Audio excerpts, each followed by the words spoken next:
Record. All right, cool. All right. So is it just me, or am I the only person that wants to get some chapter 9 stuff just out of the way? How's that sound? All right, cool. So I'm sure, so some of you are not new to me. I see a lot of familiar names. If you're new to me, I hope you don't mind my laid back style. But what I'm showing you here is maybe what you've already seen before, but just for the sakes of it, there was, to my knowledge, a couple of things that showed up on Roche's review that were very similar to the exam. And by my knowledge, these questions do look similar and very familiar in my mind at what I've seen on an exam before. So that's why we're looking at this currently. So here we see these questions very commonly will combine a couple concepts. They will combine multiplicity, maybe chemical shift, or the number of signals and multiplicity. Maybe all three if you were to go to a spectrum or a table of data. At the end of the day, that's very common. So don't get freaked out, because again, as you can see, based on your options, you can eliminate half the time, like 3/4 of your choices.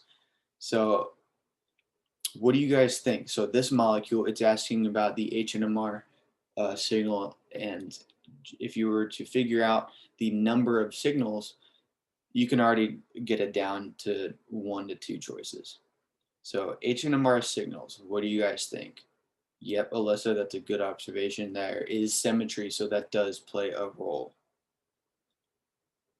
To the person that asked privately, yes, it is the HNMR that it's asking about. That's most common.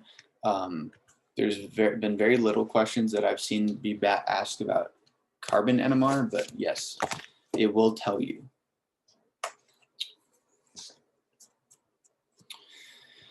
Melanie's asking A. Where can we find this handout? So this is what Roche created. So if he didn't already, in which he should have, I will go ahead and drop this file in the chat. Exam 3 problem set. So that's in the chat right now. Anyways, Alyssa got us off to a good start. Melanie is guessing A. There is symmetry. All right, so let me see. I honestly hate PDF. I should have converted this previously, but there is symmetry here. And actually, you could argue that there's 2 lines of symmetry there. All right, so Melanie guessed A. So Melanie's guessing that there is, that's guessing, maybe she already knows it, but 2. She's guessing that there is a number of, that there's 2 HNMR signals. And that would be correct. All right, so based on that, we can eliminate quite a bit of our choices and you get yourself down to a pretty good chance. So let me try to do another color or something.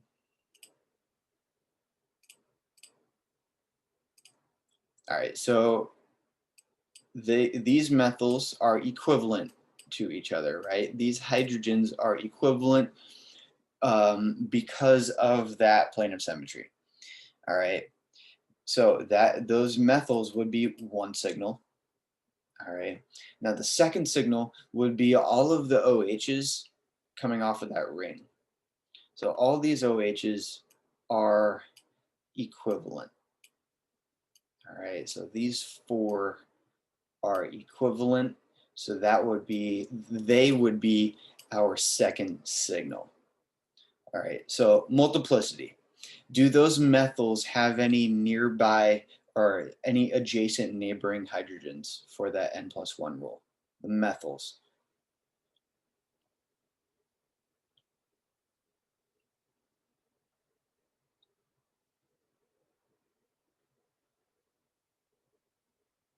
Yeah, somebody said no, right? Because that next carbon has 4 bonds. It doesn't have any implied hydrogens, right? So 0 plus 1 is 1. So those methyl hydrogens would be a what? If it has a multiplicity of 1, what do we call it? Yep, somebody said privately, a singlet. All right, so let's look at those aromatic hydrogens. All right, so are there any, so in looking at just say one of them, are there any neighboring hydrogens to consider for that n+1 rule? And if so, how many and what do we get?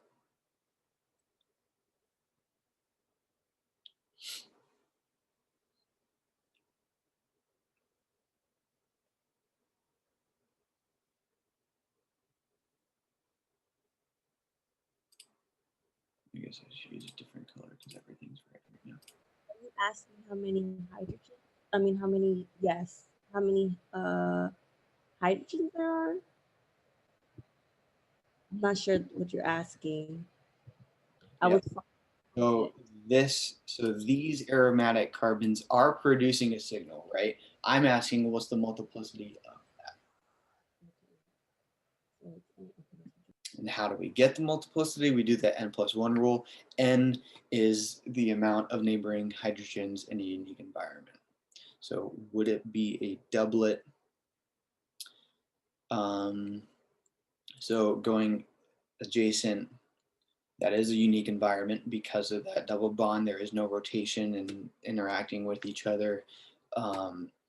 So based on that, I think someone did answer that correctly. And yeah, I believe, in my opinion, I'm going to say that with a grain of salt because Roche is a little weird sometimes with his handouts. But yes, it would be, you actually, let me look at this.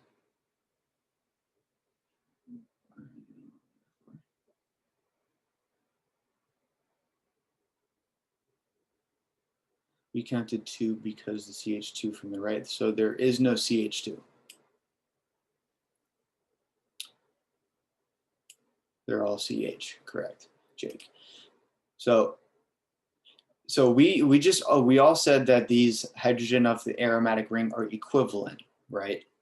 If they're equivalent, do we consider them for the n+1 rule? What's that n mean? The number of hydrogens in an adjacent unique environment. So if all those hydrogens in that ring are equivalent, then there isn't hydrogens to consider that are in a unique environment, right? So it makes sense. So it would be 0 plus 1.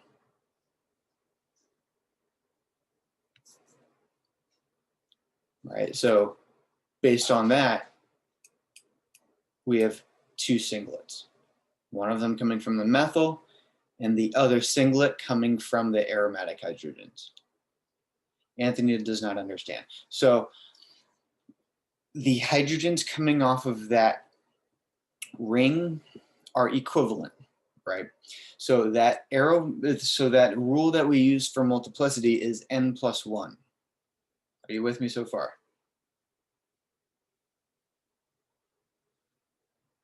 All right, cool. That n is the number of hydrogens in a neighboring unique environment. Keyword unique, i.e. different. This hydrogen is not unique. It's not different than to the hydrogen that it's next to. Are you with me so far? All right, so based on that, you wouldn't consider it in that n+1 rule because it's not unique, it's not different, it would just be 0 plus 1. Hence why that aromatic hydrogen is singlet. because we get it n plus 1, that equals 1. So the two singlets that we see is 1 from the methyls and 1 from the aromatic ring hydrogens.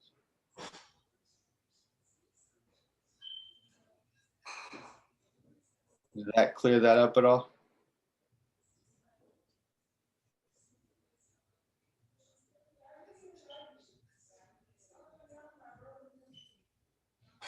Sort of.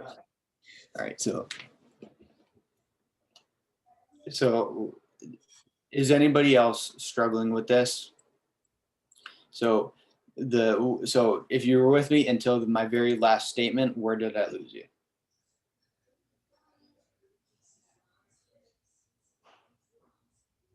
The last statement. So the hydrogens, so based on the fact that all the hydrogens in the ring are equivalent,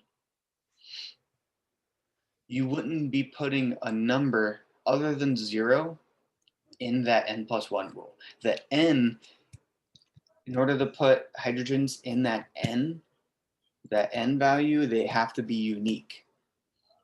The neighboring hydrogen next to this one in blue here is this one, right?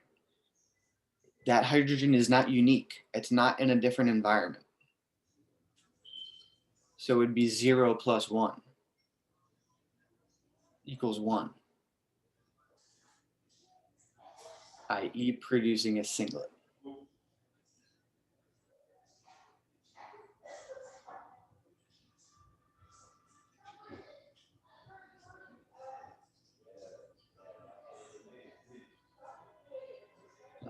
Okay.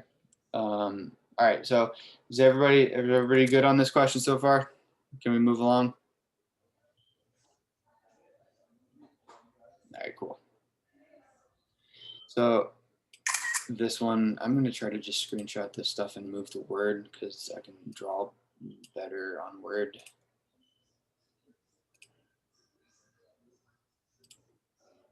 Pardon my thesis work if that popped up.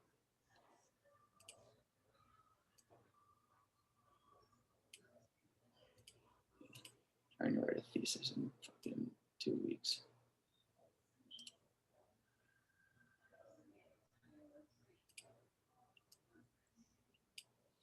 All right, so new share my Word document.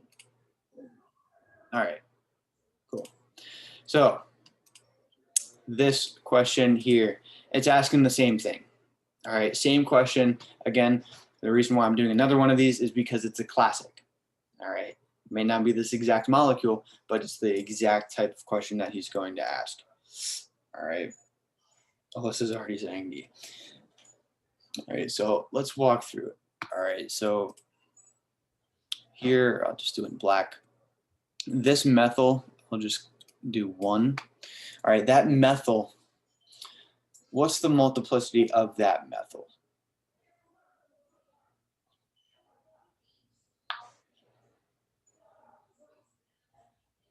Someone says a doublet, somebody says a triplet. All right, it would be a triplet. All right, so the neighboring hydrogens would be 2, and you're getting them from this CH2 here. All right, so I'll just color code. All right, so the methyl 1 has 2 plus 1 is 3, and that is a triplet. All right. Now continuing with my color coding, I will just say 2. That CH2, what's the multiplicity of that CH2? Take a guess. Or maybe not guess. Hopefully you know. 4. Someone says quart. Based on the looks of it. Yeah, you guys would be right. It'd have so it would be 4 peaks. All right. So what's that? All right, so it'd have 4 peaks because it's quartet. All right, and where does it get the 3 from that we plug into N? that methyl.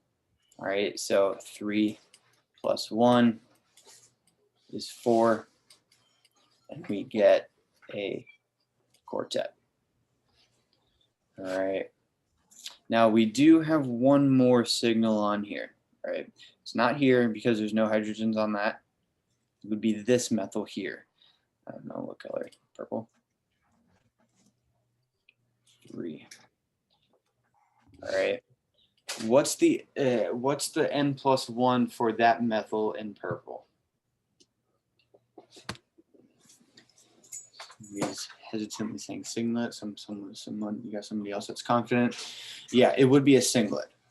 Why? Because we're not splitting through that oxygen. You will not see that until Orgo 2 or even maybe Orgo Lab. All right, so this class, we do not split through the heteroatom, which is most commonly an oxygen. So it would be 0 plus 1 is 1. And that would be a singlet. So we know that there's 3 signals, so we can eliminate those. All right, now we just fulfill which one fulfills what we found. We got a singlet, we got a triplet, and a quartet. It would be D. Cool. I know NMR absolutely freaks people out, but does this make sense walking through it, at least?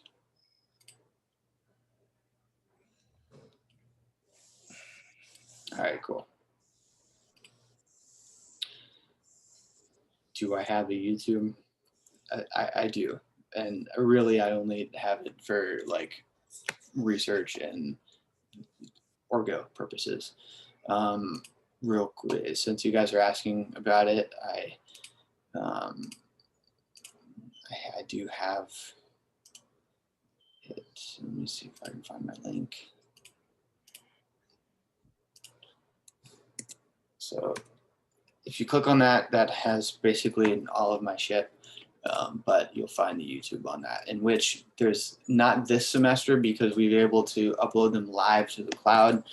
If you're in my section, then you already got that, but if you're not, there are previous semester lectures on that. All right, moving along. All right, so this one can be a bitch. This one, I'll get this.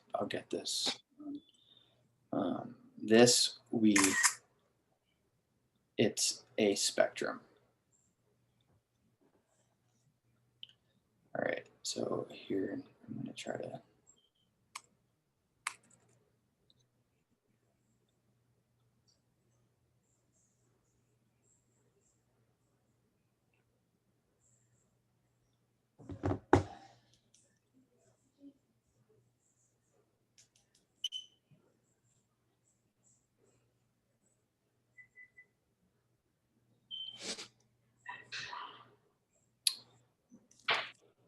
Pardon me. Okay. That's not awkward at all.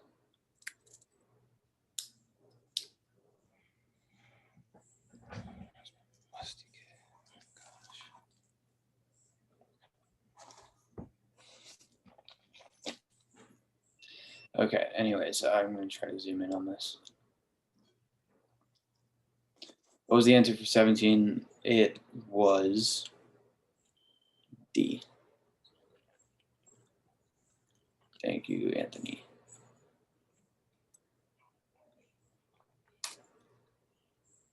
All right, so this question, it gives us the name of a molecule and it asks us which spectrum would we get if we were to throw this molecule into an NHNMR machine.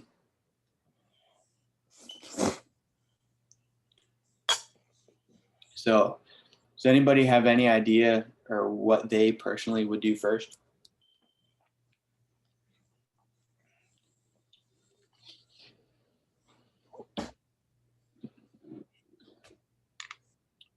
Yeah, draw the molecule.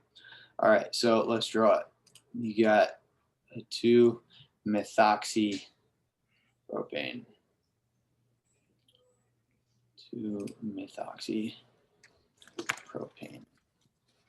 So what's that oxy mean? Everybody, does anybody, what's methoxy mean? Does anybody remember that? It's from chapter 2. An oxygen connected to the methyl group. CH with an oxygen. CH connected with an O. All right, so it seems like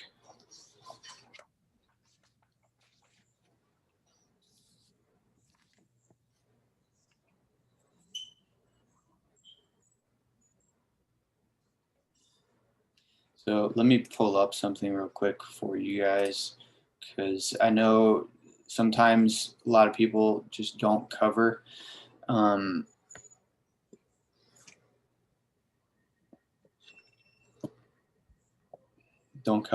that type of question.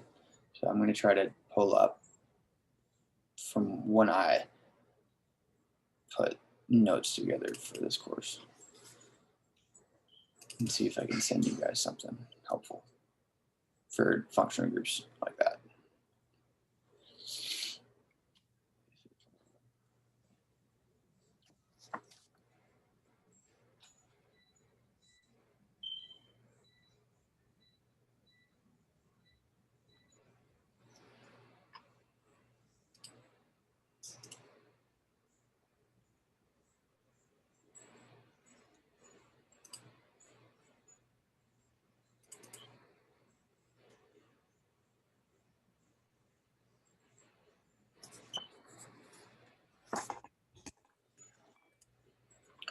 I don't want to fucking take this.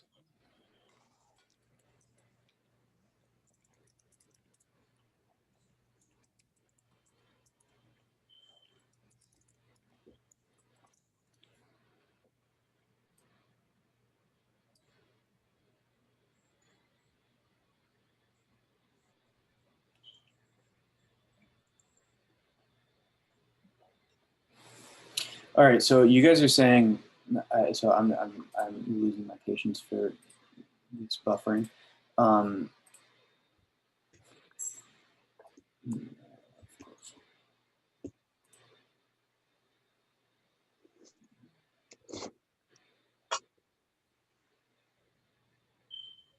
me. My apologies. So you guys are correct to say a methyl with an oxygen. What that methyl with an oxygen means is an ether. All right, so if you guys remember what an ether looks like, that's what a methoxy is. If same goes for ethoxy and so on and so forth, propoxy. All right, so that usually is an ether. So again, let me just, before I give up, put something up.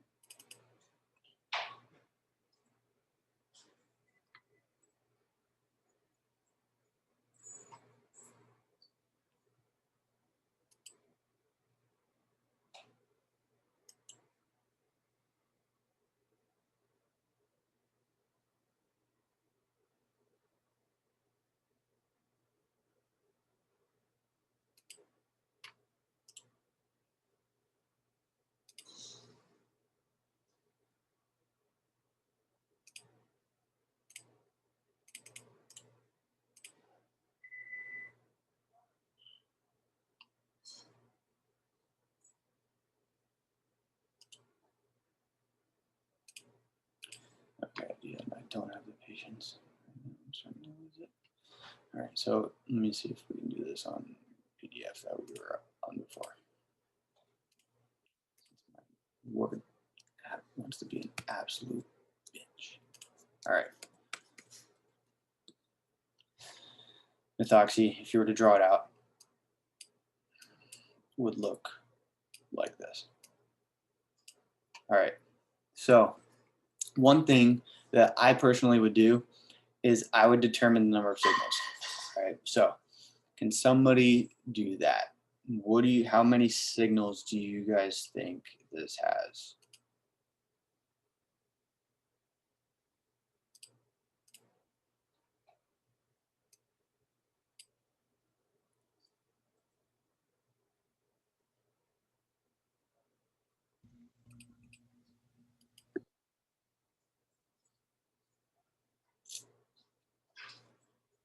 Yes, it would be 3, and Alyssa, 2 of them will be equivalent. All right, these methyls are what would be equivalent. All right, so those methyls are what would be equivalent. So let's just look at our options. The good thing for you, there's only one of these options that has 3 signals, and the answer would be B. But let's walk through it just so we can wrap our head around it. All right, these 2 methyls are 1 signal. All right, what's the multiplicity of this group?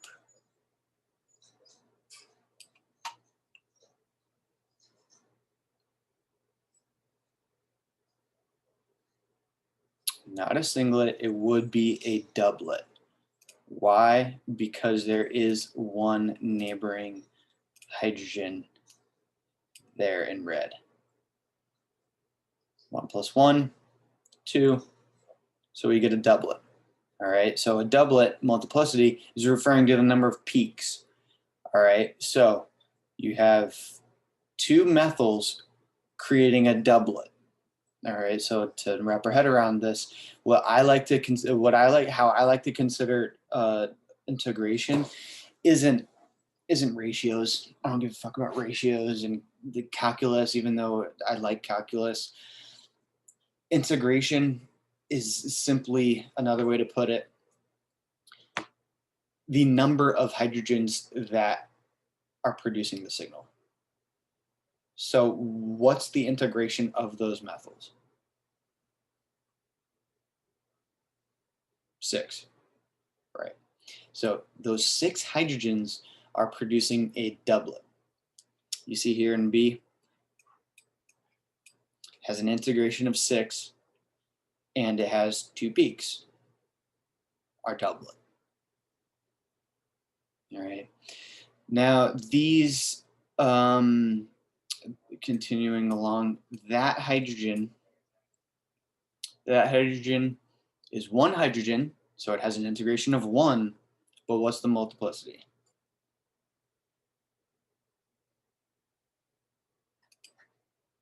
Someone says septet. Anybody else think otherwise? All right. Yeah, so it's big. It's a 5 and beyond. And what we're going to often call that is a multiplet in this course. All right, so there is terms like that, septet, octet, heptet, and so on and so forth. But when you get to that high, he's just often going to call him a multiplet, in which he'll use a lowercase m, just like all the others. So that 1 hydrogen is producing a multiplet, and it has an integration of 1. And where in our chemical shift range would that be? Where do we think? Have you guys seen that table before? I know if you're a student of mine, you have.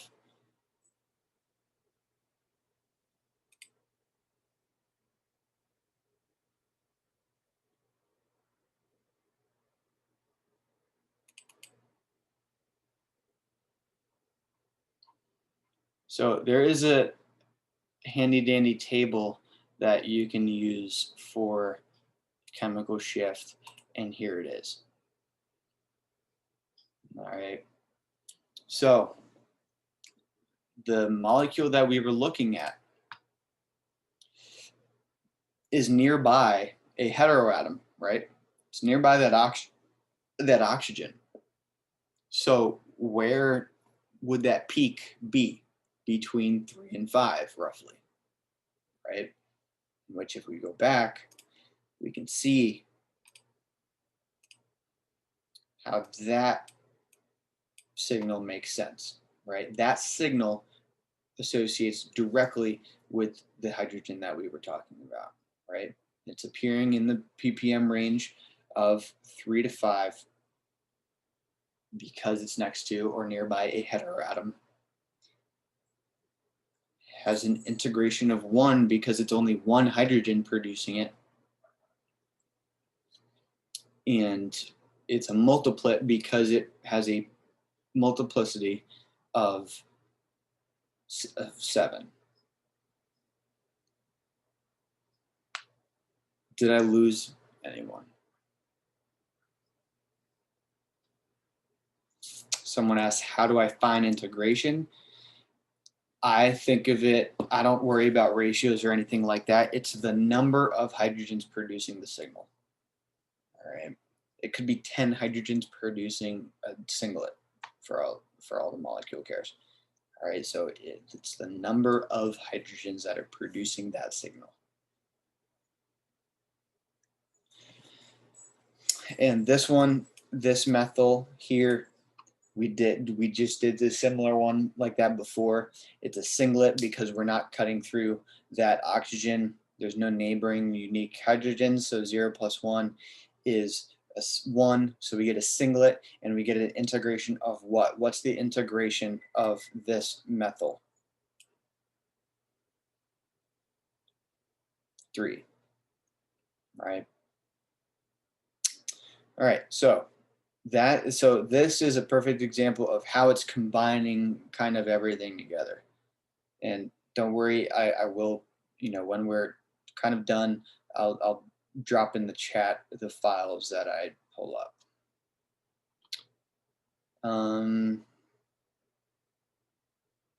Here's another decent one.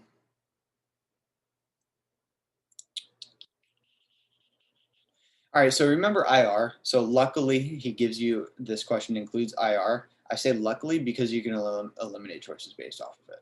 So remember that big ass ice pick peak. If you're a student of mine, I often said ice pick in around 1700. What's that associated with? What kind of functional group? Yeah, a carbonyl. So we can eliminate 2 of our choices, right? We can eliminate those 2 because this associates with C double bond O. So just to get that out of the way, it is neither of those. All right, so now we're right back to this. This is the data that we got from throwing this molecule into an HNMR machine. All right. So we see we have let's just go to singlet with 3 hydrogens. So it's a group of 3 hydrogens that's producing a singlet. What do you think that's going to look like? So what type of group often has 3 hydrogens producing the signal? Yeah, Anthony, yeah, a methyl, right? And if it's a singlet, then there's no neighboring nearby hydrogens, right? So keep that in mind. So a methyl on an O perhaps. So a methyl attached to an oxygen like we've seen before, or just attached to another carbon without hydrogens, right? Just a C, a carbon that already has 4 bonds, with none of them being hydrogens. There's just not going to be any neighboring hydrogens, right? So of these 3, can you guys spot a methyl that has no nearby neighboring hydrogens? Correct. 4, right? That methyl right there has an integration of 3 because it has 3 hydrogens. It's a singlet because that right there that I just drew a dot on, that carbonyl carbon does not have any hydrogens on it. So it's 0 plus 1 is 1. So that methyl produces a singlet, and it has an integration of 3, right? So so that is our answer because that's the only option that has that. So, but let's just continue to walk through it. All right. So these 2 methyls, are they equivalent?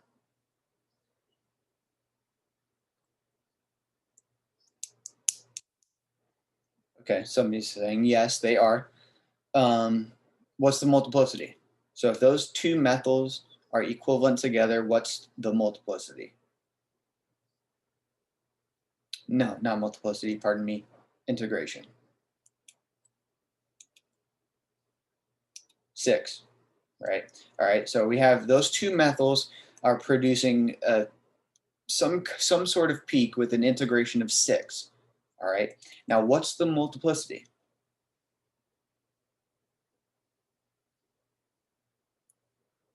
Yep, a doublet. Check. And as you can see, that hydrogen is just like the other molecule that we did before. It's gonna have a multiplicity of 7 because of those 6 nearby hydrogens. So what's our answer? 4. Or D. So does that make sense? Walking through all of this, combining things together.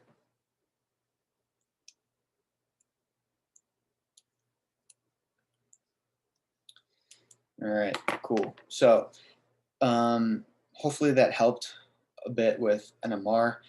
Is there any other questions with NMR? Because the rest of this is that was it for at least this review. So now that you guys have your YouTube link, if you're not a student of mine and you want to review some stuff, I will drop, where is it?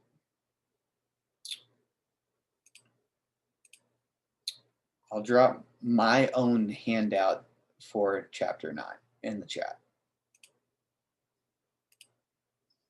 So you can go ahead and use that to however you would like. So they're on my handouts. My students know I do textbook questions, bonding questions, and some quiz questions for that matter, actually. Yeah, go ahead, Ms. Powers. Oh my God, don't call me that. You make me sound old. I watched one of your videos from chapter 9, and in my orgobond session the other day, our orgobond leader gave us a different answer for one of the ones that you did in your video where you had a different answer. It was the one that was like a ring that had an oxygen like ring at the top of it. And our orgobond leader said it had 11 signals in it, but in your video you said 12. So I was wondering if you can just clarify that. I have the handout pulled up, so let me go ahead and a ring with a ring. Was it this? Yes. All right. So, looking back at so I will go. So unfortunately, there's not much I can explain about this. There wasn't much explanation that I even got myself when I took this course. But I will walk through it real quick. So I will just draw the molecules I will not draw the molecules, but for the signals. So kind of all of these hydrogens are different. All right, so I personally think it's 12 because the hydrogens are diastereotopic because of that epoxide. So I'm assuming your orgobond leader put these two methyls together. But when this bond rotates, these methyls are interacting with this oxygen differently. So there's that. It's kind of like it's like. That makes sense to me. Honestly, that makes more sense to me for them to be separate based on what you said, because that bond that you just drew the little arrow around, that would be like a wedge, right? Technically, let's just say a wedge or a dash, one of the two. It could so be. Then, yeah. So then those two methyls on the top, just like you said, like depending on how they rotate, could interact with the what is that called, like a epoxide or something? Yeah. So how I drew the signals, how you already saw, I did this. I did 1, 2, 3. Here's 4. I drew 5, 6. Here's 7, 8, 9, 10, 11, 12. Yeah, that made sense. I just wasn't sure because like I said, they said 11, but then when I watched your video, it said 12, and I checked with somebody else and they also said 12. So, Okay.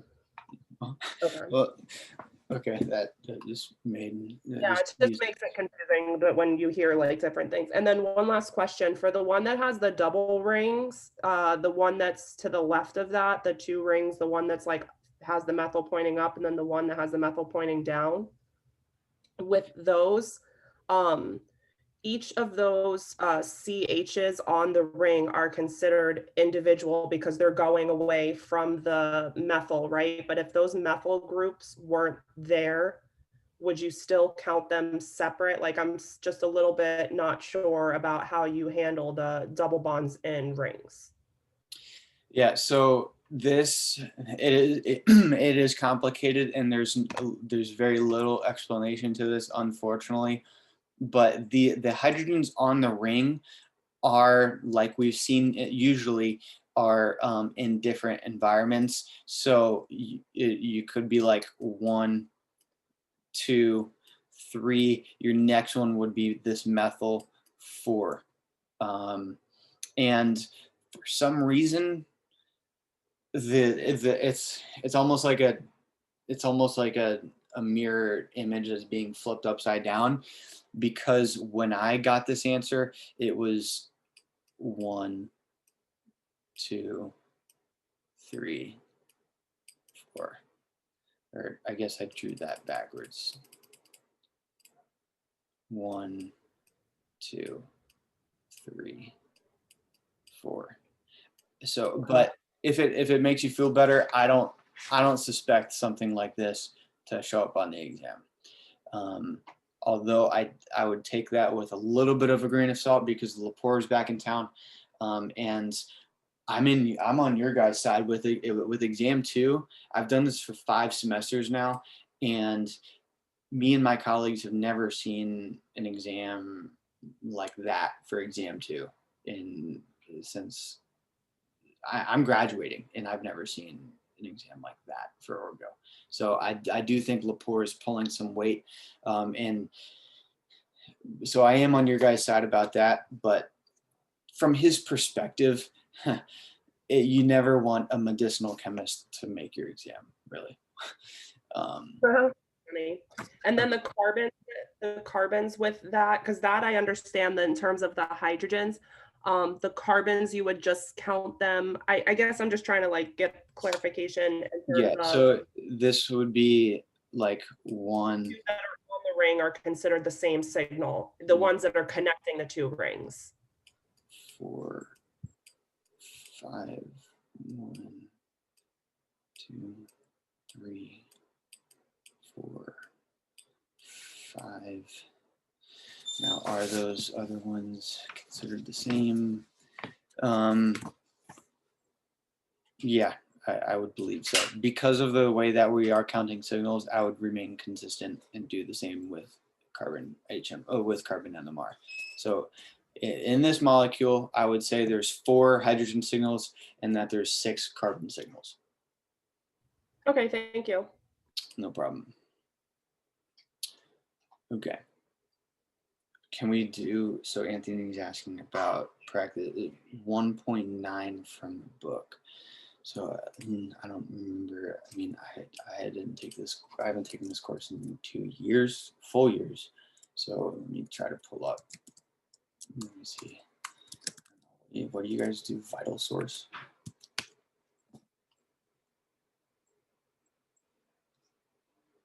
See if I still have access to the book. Pardon me.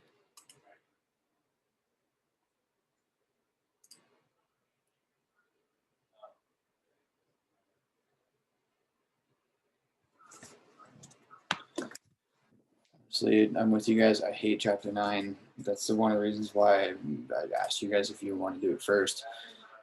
But you will see it's used in organic chemistry every single day. That's what you do. If you have an unknown, if you don't know the structure of a compound, you throw it in an NMR machine. So you said 1.9 or 9.1. I mean, I'm pulling up the textbook.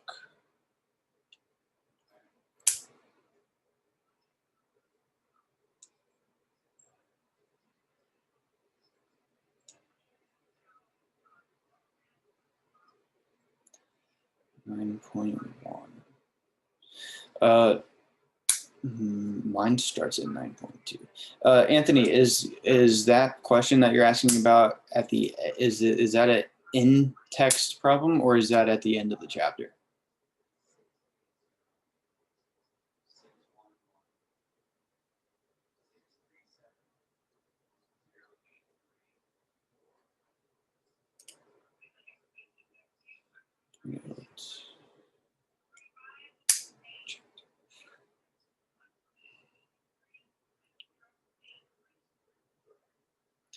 All right, so I found figure 9.1.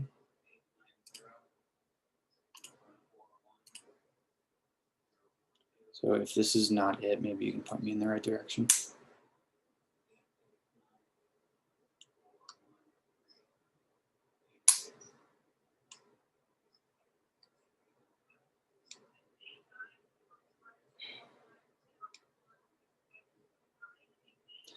It's 9.2. Where the fuck is 9.1?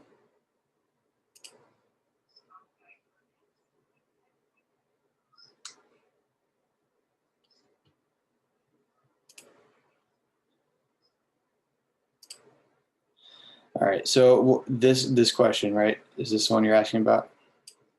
All right, cool. What's the chemical shift ranges you would expect to find in acetyl or ethyl acetate?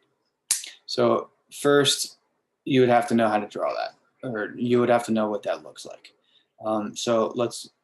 I'm unfortunately going to just click, and we're going to see the answer, but I'll walk through it. All right, so this. It's an ester, all right? So it's an ester. This, so we know that carbonyl carbon is not gonna have any hydrogens, right? Okay, that's not gonna be a signal that doesn't have any hydrogens. But the methyl at the very end, can I annotate this?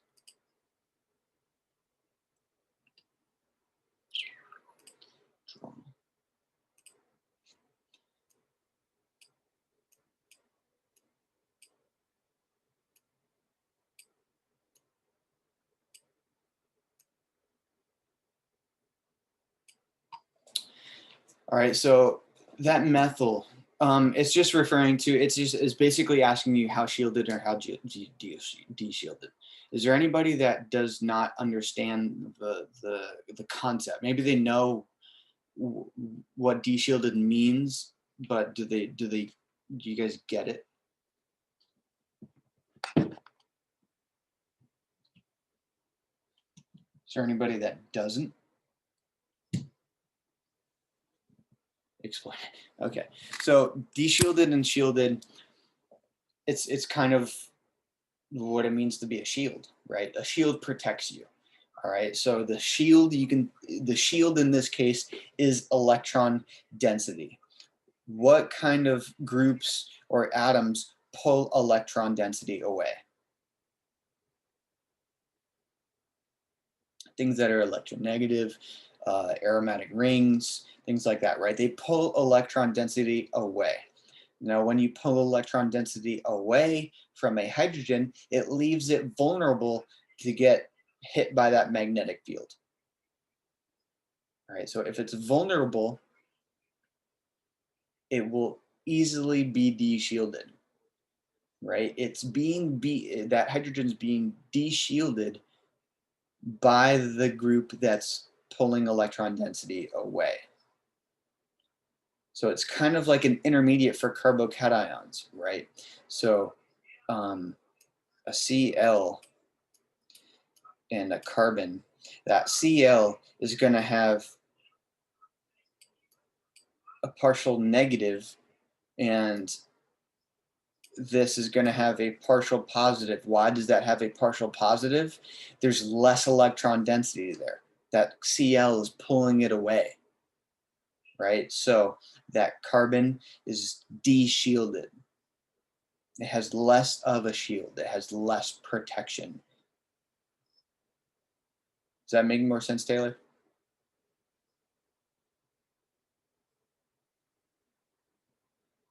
All right, cool. All right, so this methyl is going to be in a very low ppm range. Why? Because it does have some protection. The protection it's getting it from is the electron density here, right? There's a CH2 here with some electron density, and that's protecting the electron density of these hydrogens from the methyl. So it's more shielded, all right?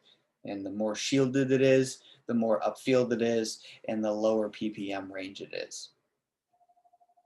Everybody following so far? All right. That CH2 here, all right, that CH2, that's less shielded, right? Why is it less shielded? Yeah, because it's closer to that oxygen. That oxygen is going to pull electron density away from those hydrogens. It's going to leave those hydrogens vulnerable to be magnetized by the magnetic field. So if it's de-shielded, it's going to pierce more downfield. Hence why we see it in this higher ppm. All right, so I believe it was Anthony. Does this make more sense that I walked through shielding and de-shielding?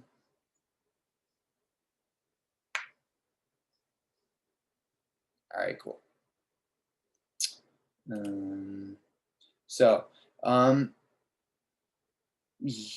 I mean, so I believe I dropped chapter 9, my handout in the chat. How do I stop annotating? Okay.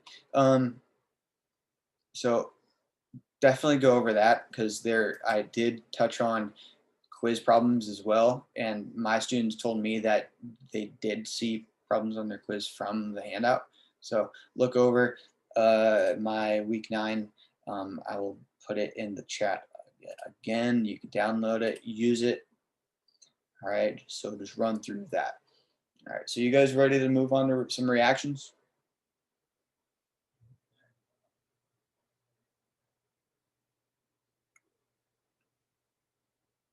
All right, let me know chapter 7 or chapter 8, or do you guys want to go in order and let's just do chapter 8?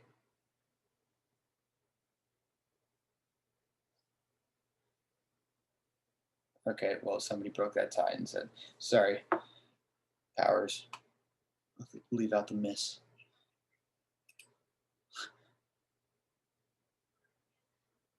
Okay,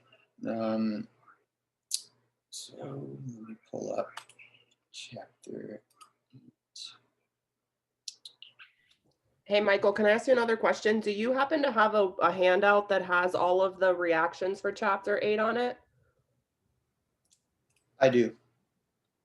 Would you be willing to share it? That's why I'm pulling up. Okay.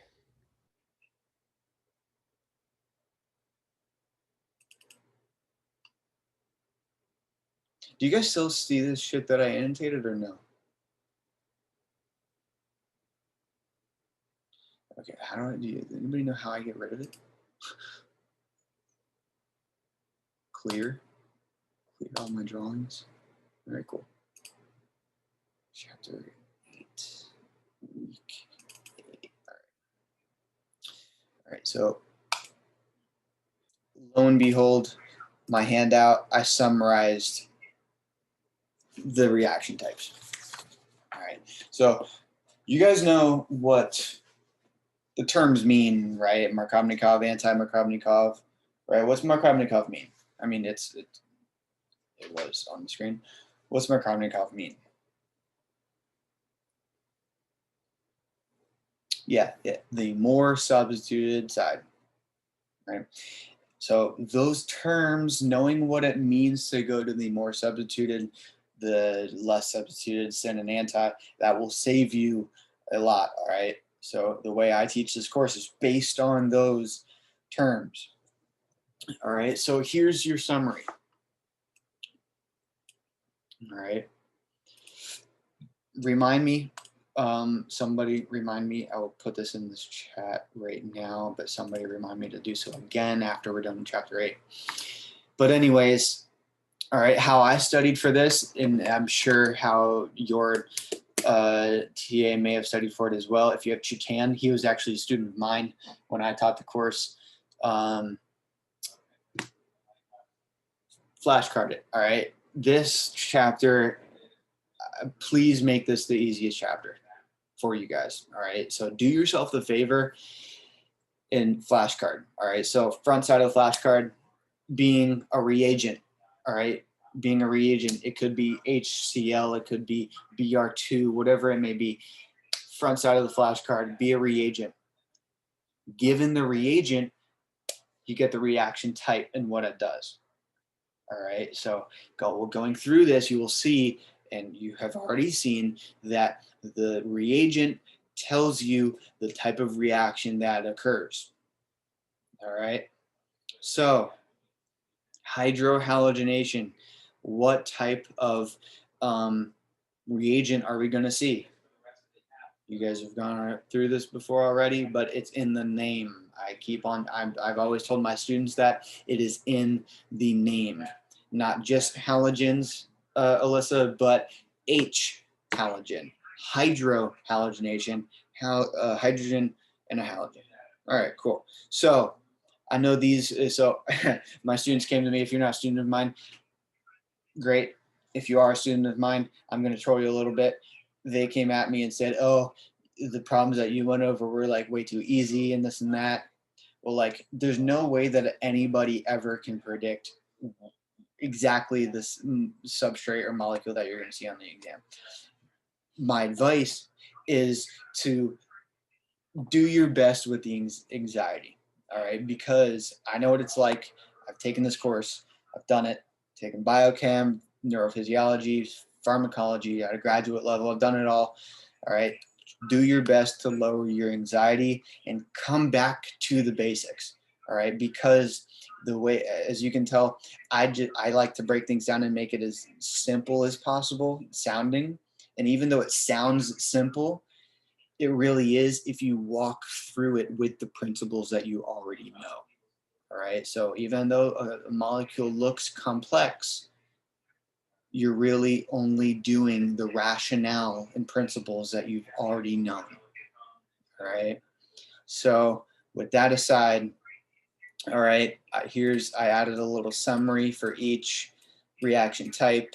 All right, so we know that HBr is going to be, the Br is going to be added to the more substituted side. So what does it look like as an answer?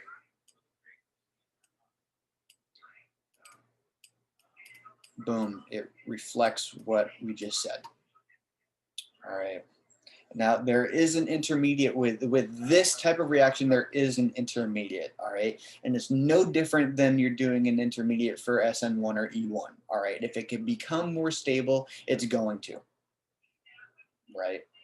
And this second problem is a perfect example of that. The intermediate for that, for this molecule, is this. I'm sure you've seen this before in chapter 6 or 7. Can this become more stable? And if so, how?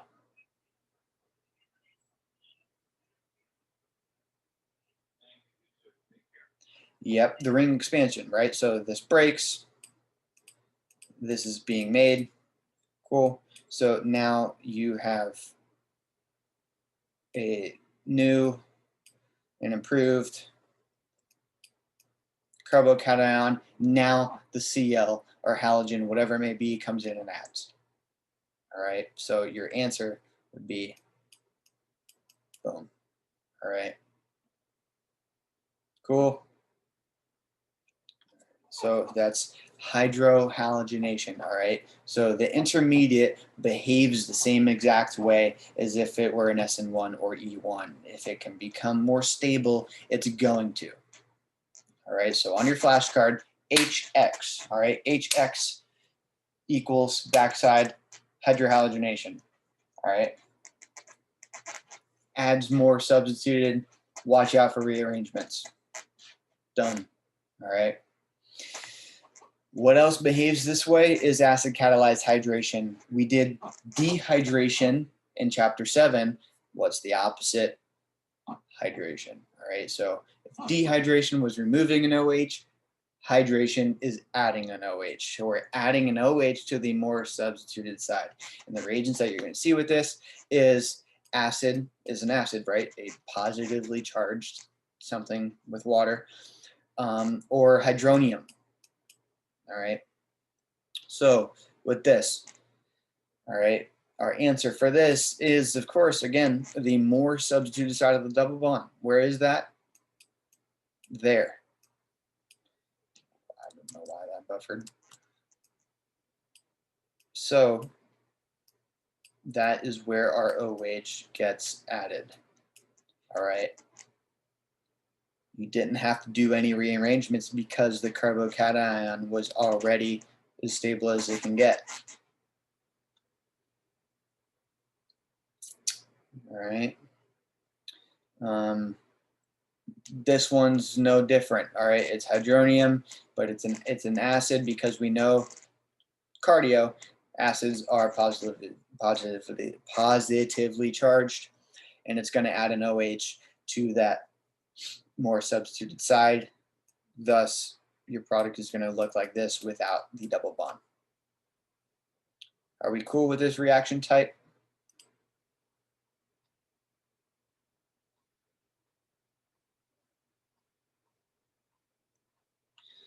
Just pulling up.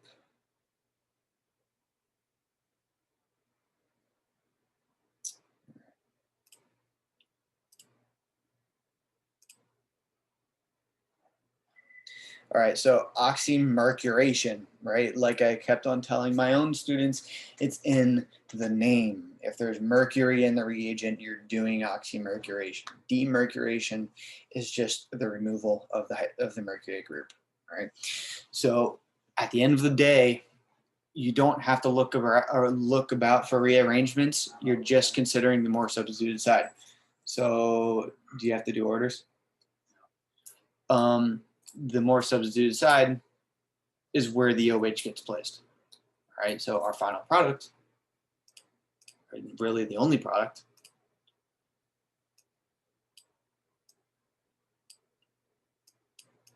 is this. Cool. Now, is there anybody here, the TA didn't go over the hydronium ion, I mean the mercuronium ion intermediate?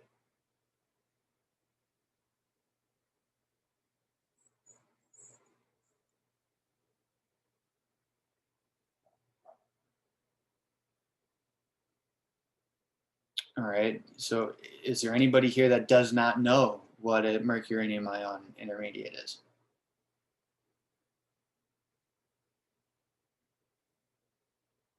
Dustin says, what is it? Dustin knows what it is, but all right, so I'm just gonna flip it. All right, so I'm just gonna flip this. It's the same exact molecule. I'm just drawing it as such. All right, so your intermediate is it kind of making a triangle, or it's kind of like a cyclopropanation, but with the mercury group. She's all tough, but she has a torn ACL right now, so she can't really do anything.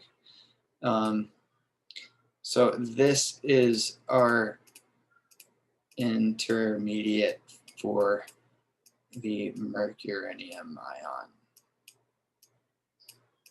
OAC. Only one of them because the other one leaves.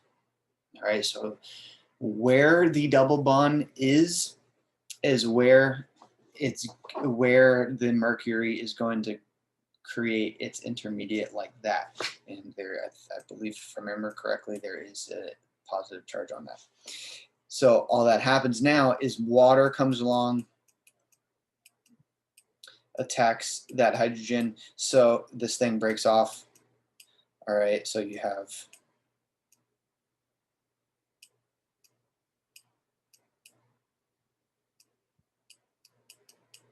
hydrogen, hydrogen, mercury. And what's demercuration? The removal of the mercury group, right? All right, that happens via reduction of the with the BH4. So the BH4 just comes along, removes that, and we end up with our OH on, as you can see, the more substituted side. Question, comments, concerns on that?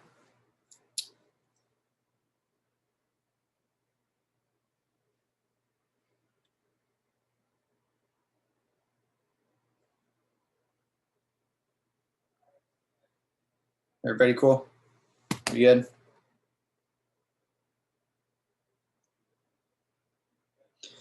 Doesn't it form with a full bond with the less series of carbon and partial with the other? So it doesn't form a full.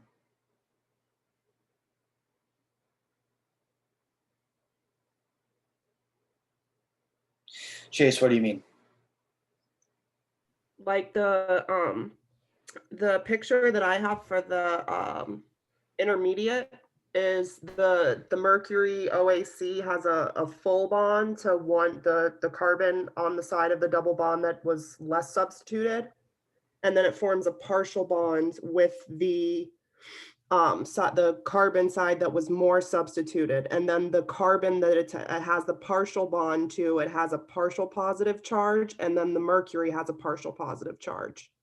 All right, so I'm assuming you're thinking something like this. Yeah, that one would have a full bond, and then that carbon where you just connected it from should have a partial positive charge, and then the mercury should have a partial positive charge. Yeah, I drew it here. That mercury does have a partial positive. Okay, I just want to make sure. Yeah, you're good. You're getting deeper, I think, than you should be. Lepore, he gives us the most random. He asks a lot of the stuff like, what does the transition state look like? Like there was a graph in the book that like literally nobody would have saw unless they looked at it with a magnifying glass that was on one of our quizzes. Seriously, Was it from this chapter? It was from 7, I think. It was a transition state graph. Okay. And it had like a primary carbocation for an alkene forming what is it, an alkyl halide. And he literally had to like transition states where we had to know, you know, the hydrogen had a partial positive and the bromine had a partial negative, and the carbon that was on the primary position had the partial positive. He gets like, he's super detailed. All right, so with the partial thing, hopefully it's somewhat intuitive in that, you know, it's based on electron density. All right, so if you have density being pulled away from you, you're going to be left with a partial positive. So this OAC is pulling electron density away because of its electronegativity self. So it leaves that mercury with a partial positive, and vice versa. As a result, this, you could say, has a partial negative. All right. So let me see if because Lepore has sometimes had a couple of examples. All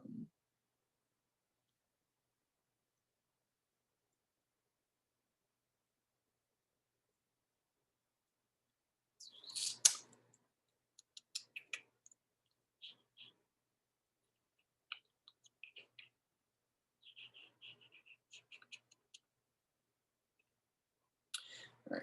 So, I mean, at the end of the day, Oh, I mean, honestly, I'm not trying to give you a hard time. I'm just saying that, like, Yeah. I feel like I literally have to look at everything for this man's class. Yeah, just no, to make I get it. That's why I made the comment about Lepore in the beginning. Is it was not, the exams were not like that when it was just germane for the past year and a half. Lepore hasn't taught since I was a freshman.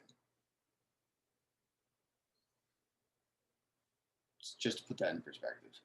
But he's an amazing dude. He has amazing research, but as a result of how complex his mind is, it reflects on his exams.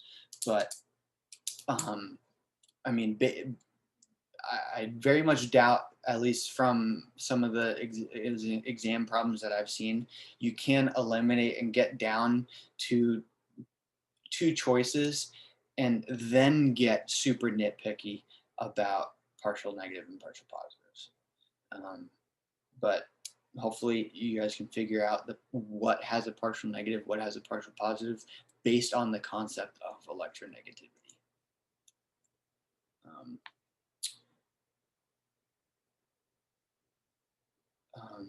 What was, so yeah, again, going back to my earlier comment, and these molecules are fairly simple, yet if it were more complex, you'd be doing the same thing, adding an OH to the more substituted side, right?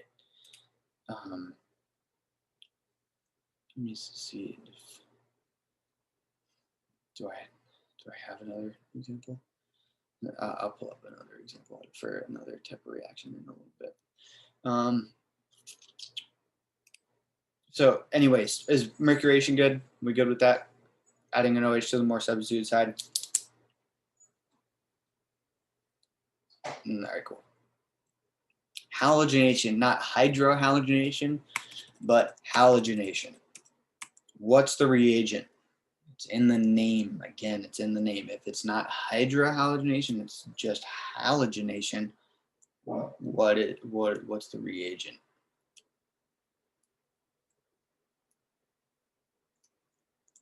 Yep, Br2, Cl2, something like that, right?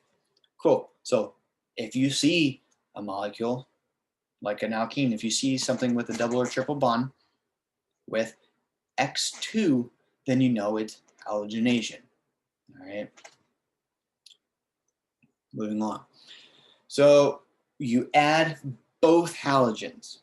All right. You add both halogens and they're adding anti. So I remember you guys did see a problem like this and did get tricked on your chapter 8 quiz. So let me see if I can find it.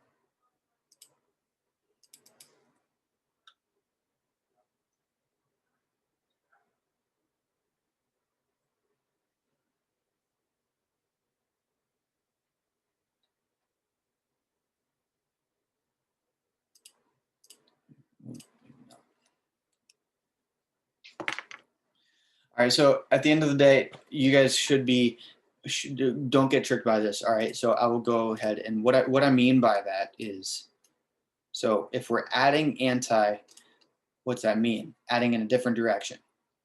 One has to be cis, one's not cis and trans, but they're going to be trans to each other, right? So one of them's going to be wedged, one of them's going to be dashed. I'm just picking ambiguously.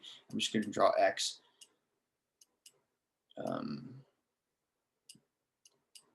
And X. All right, this is the same thing. This is what I mean by don't get tricked. All right, this is the same thing as this. You guys see that?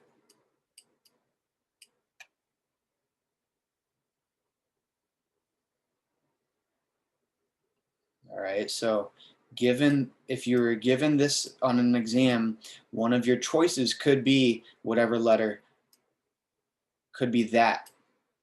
And you guys at first glance are going to be like, hell no, it didn't add anti, they're both wedged. But go back to the stereochemistry that the double bond was in if you were to rotate, you would see that they were actually, they did get anti. All right. Does that make sense? That clear a little bit of that up?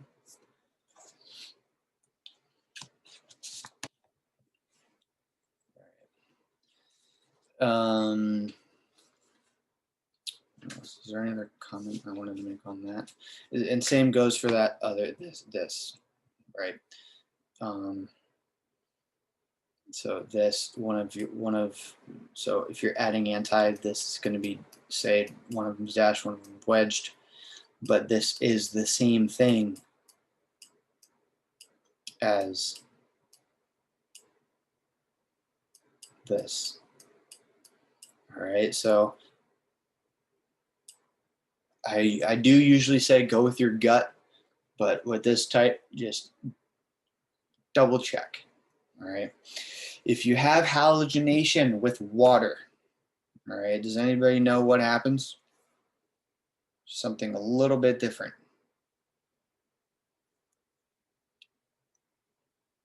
Yeah, you add an OH. Yeah, you're only adding one.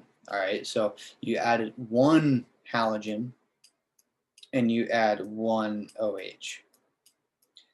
The OH gets added to the more substituted side. All right, that's its preference.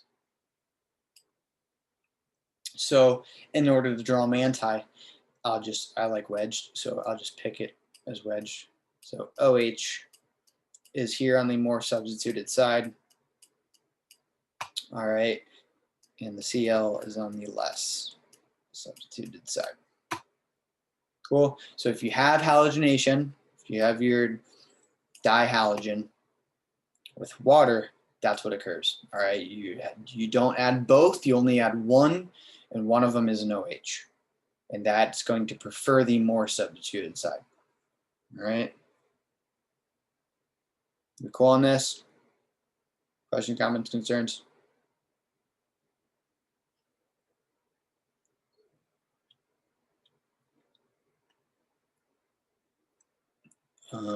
You guys seem very, very good on this so far. Oh, one comment. So I'm going to go to some more what looks more complicated in a minute. This dihydroxylation, again, it's in the name. You're adding two hydroxyls, all right, two OHs. Does it create a meso compound? So I've seen it come up before. Does dihydroxylation create a meso compound?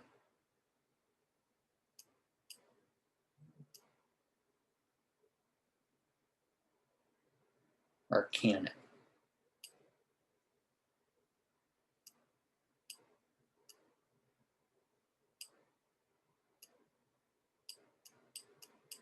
Yeah. So those that are thinking yes, you guys would be correct. And here's why. This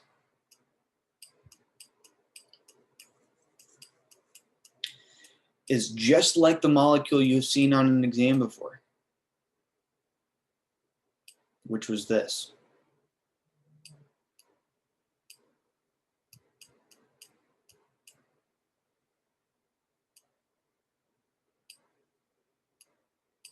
Right, something like that, or it'd be OHs or something like that, right? Does this molecule, either of these, have an internal plate of symmetry?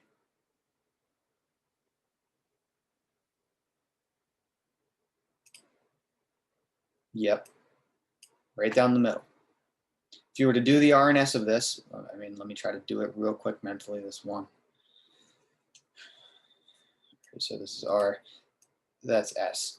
They have opposing chiral centers, and despite there being chiral centers, it's overall achiral because of that internal plane of symmetry and opposing RNS. So it's meso, right? I've seen it come up on a quiz. I've seen this come up on a quiz.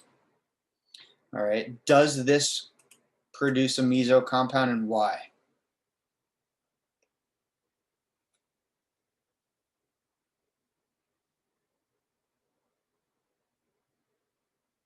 Taylor says no.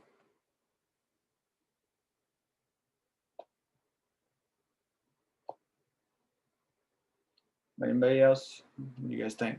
Does this reaction produce a meso product?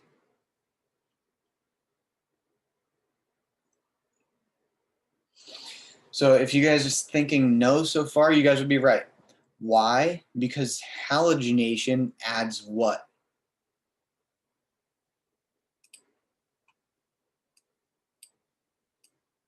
Anti. All right, so you'd get, say, this. And because they're facing in the opposing directions, there is not an internal plane of symmetry. So you can't even have a meso. All right. So just be careful. Just wanted to throw that out there.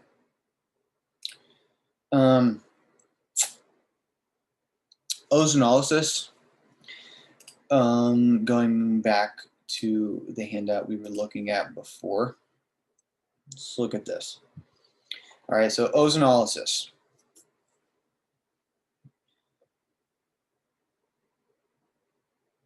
So given this substrate, you do ozonolysis, what do you guys think is going to be our answer really? What do you guys think? I'll give you, some of you have seen this before, especially if you're a student of mine, you saw it last week. I'll give you a minute. I'm going to go get some water before I lose my voice.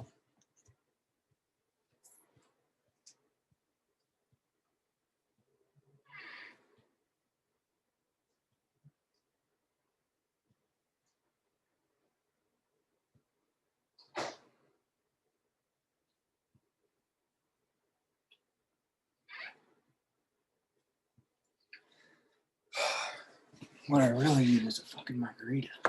If you guys have done an exam review with me before, I usually have one.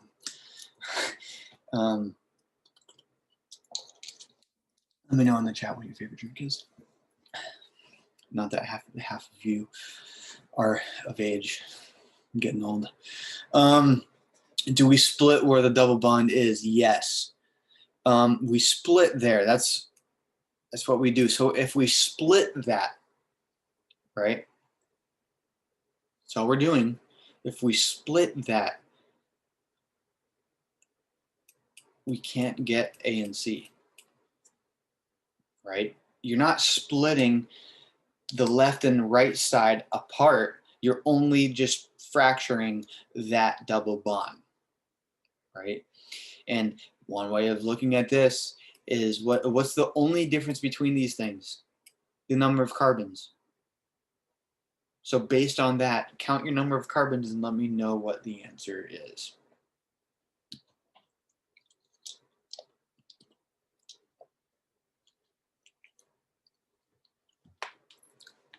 Chase is 7, another 7. All right, so why isn't it C? Is because, again, A and C are kind of implying that you split the molecule into two. And that's not what we do in ozonolysis. All we're doing is just fracturing that, that double bond and adding an oxygen to where the double bond was. So if I could maybe take this to Word.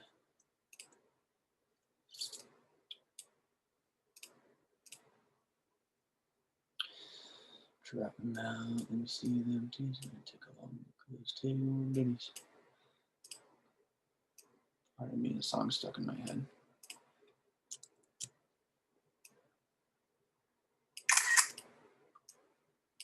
Dude has a full album of songs like that. All right, so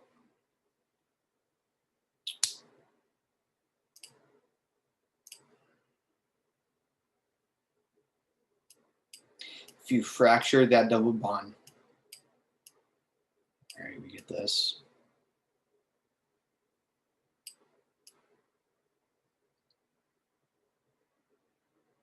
If what we do in ozonolysis is add an oxygen here,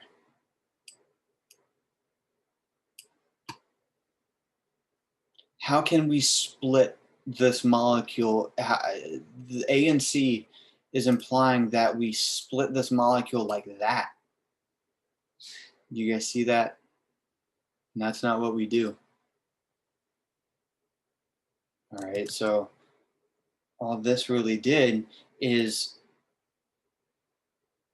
it opened up the ring. It opened up, and really it's just the carbonyls are facing outward.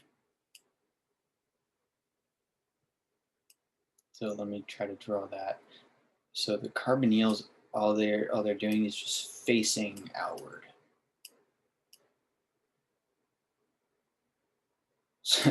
Someone let me know privately. Azul tequila.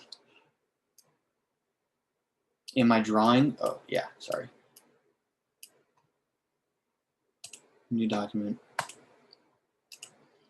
So going back, what I was saying before is, if all we did was cut the double bond and add an oxygen to where we split, A and C is implying that we did that to the molecule and then somehow added an oxygen somewhere.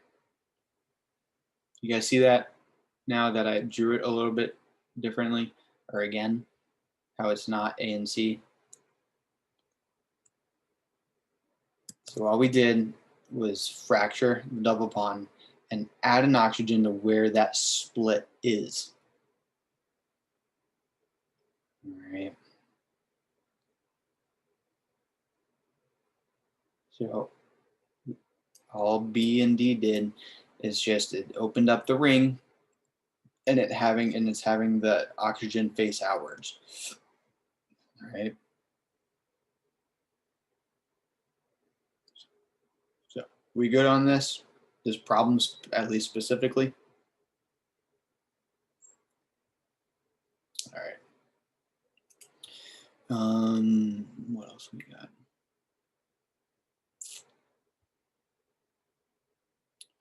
All right, so here's one that Chance is gonna like because it looks super complicated, and she's saying that Lepore, that's what Lepore does.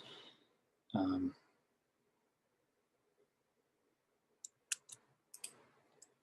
see if I can erase some of this stuff.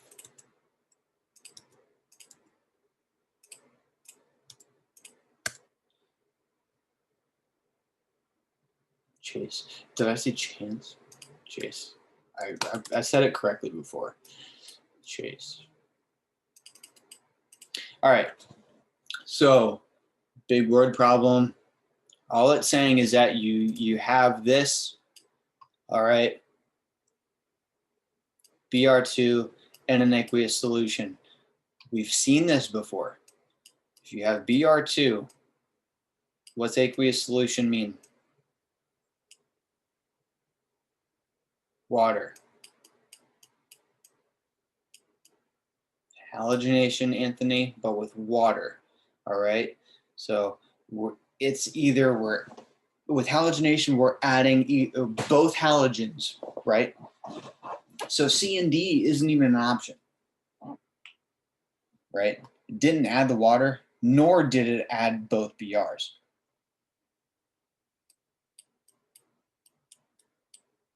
So based on the couple problems that we did before and what I said about where OH is going to go, what do you guys think is going to be the answer? Really just look at the product.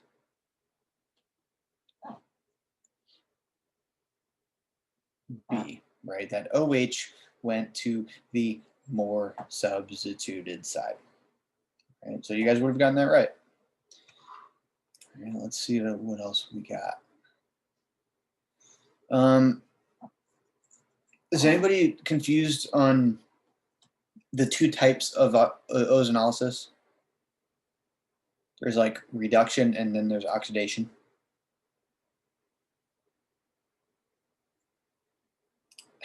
Yep, that was quick.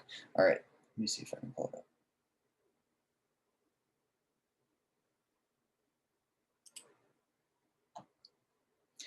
All right, so there's two types. Well, really, you do the same thing, you just end up with something different. All right, so yeah, Taylor, I know you're one of mine. Did Madison not go over that previously? Because I wasn't really doing Orgobond this week because of other obligations. So ozonolysis, if you see ozone, then you're going to have ozonolysis. All right. It can also occur with hot KMNO4, not cold KMNO4. Cold KMNO4, if you guys have already made your flashcards and have gotten to it, is cold KMNO4 is dihydroxylation. All right, hot KMNO4 can do ozonolysis. All right, if you have O3, all right, if you have ozone with dimethyl sulfate or sulfur or something, I don't really know what it's called. Throw back to Gen Chem. I don't know. It's an exam review. It's what? Exam review.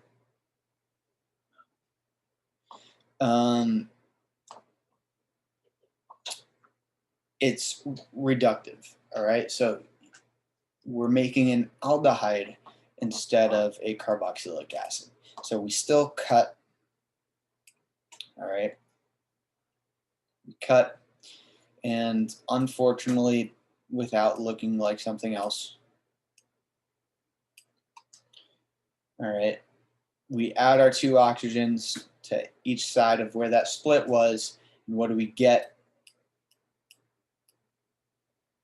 Get that. And we get this. All right. What functional group is this? I kind of just said it. What functional group is that?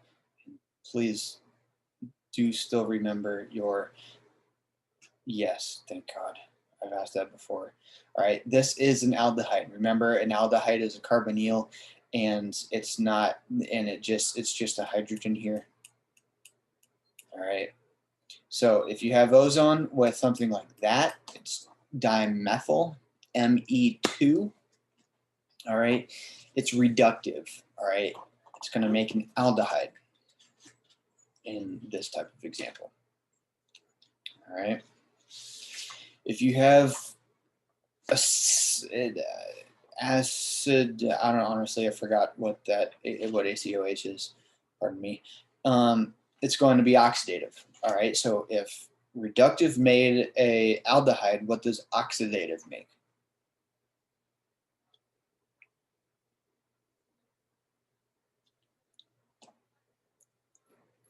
What does oxidative make? Replacing. All right. What's it replace the H with if it were held? Yep. OH. All right. So split. All right. What do we get?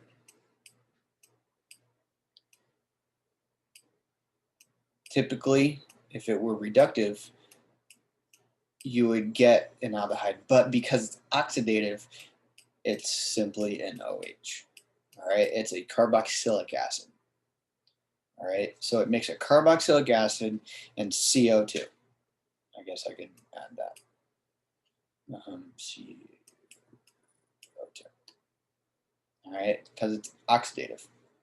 All right, this also occurs with the KMNO4. KMNO4 will oxidate. All right, something that's reductive as well, just in case it comes up, is something like zinc oxide. So if you have O3 and like ZNO, which is zinc, it will produce this. It will do it just as if it were this. All right. So Taylor, that's what I meant by the 2 types of ozonolysis. But in general for everybody, does that cover that? Everybody good?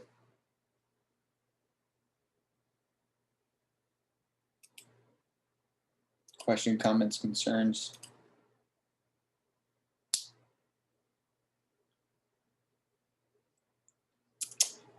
The type of reaction that I don't think I put on this handout is cyclopropanation. Just for a minute. Is cyclopropanation.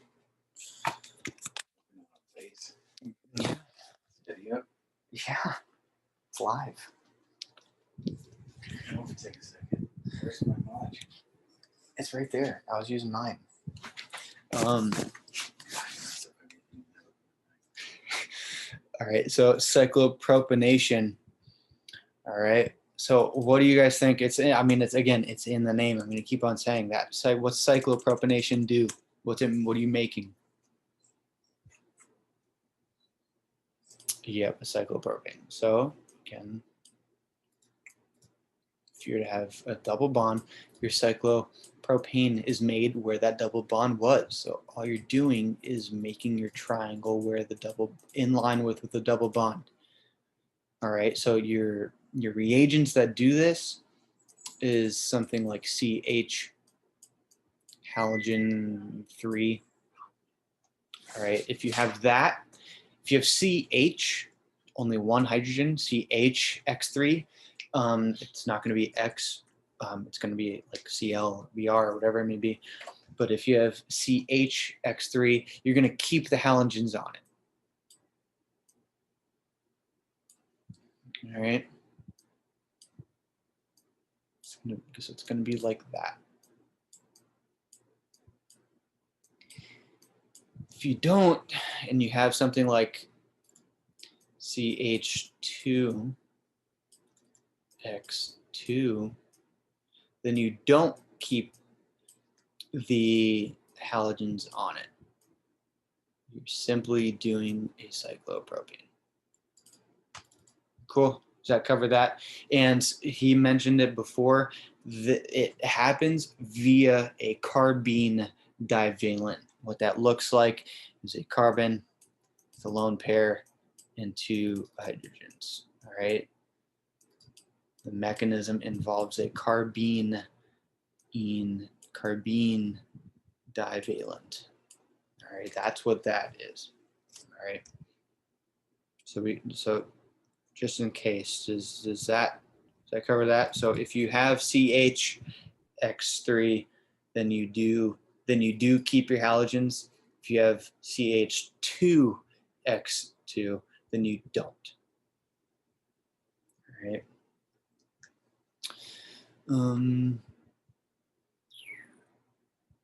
All right, so this I like to mention. So since there's not, since there's a lot of you that aren't a student of mine, again, welcome. If you have a double bond with an acid, it's going to be E1. All right. I know we're not on chapter 7 yet, but it's going to occur via E1. You're adding an OH and there's going to be an intermediate. That's how it's going to behave. All right. So based on that information, what do you think is going to be the answer? Maybe some of you, no cardiologist. So maybe some of you already know it. History of AFib either. Because it was on a quiz. Yeah, it looks like 2018 saw Nirav Shah, but that's.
Pardon me. I was muted because I didn't want you guys to hear. I didn't want to ruin HIPAA because somebody was talking about a patient.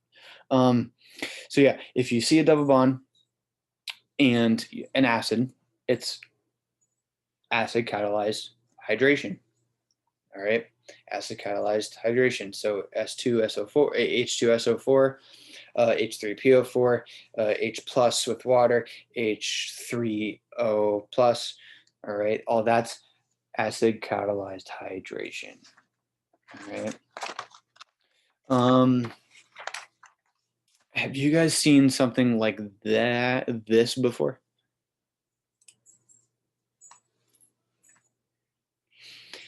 That was a quick yes. Maybe did it come up on the quiz?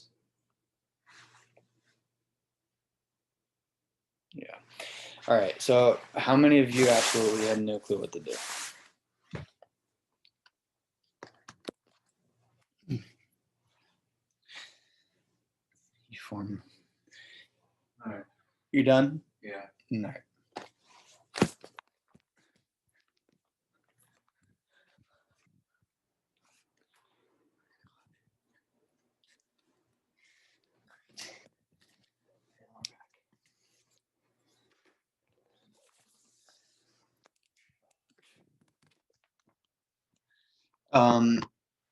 So what occurs?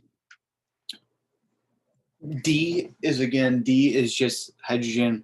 All right, so BH3 is hydroboration. Going back to my summary, what does hydroboration do? You guys are already mentioning it, but it adds OH to the less substituted side. It adds anti-Markovnikov. All right.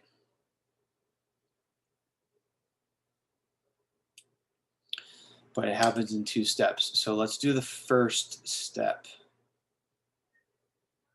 All right, so there's that. Double bond goes away because you're adding a hydrogen. Right. So the methyl stays. You're adding hydrogen. What's the hydrogen in this case? Is D, deuterium. And you're adding an OH to the less substituted side, right? Anti-mark, you said. But they add syn. Hey, I think that isn't this protonolysis, not hydroboration? Because I'm looking at Chris's handout and he has this under protonolysis. It's because of the second step. So this is the first step.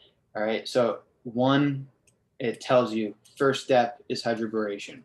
Then you follow it up with acetic acid.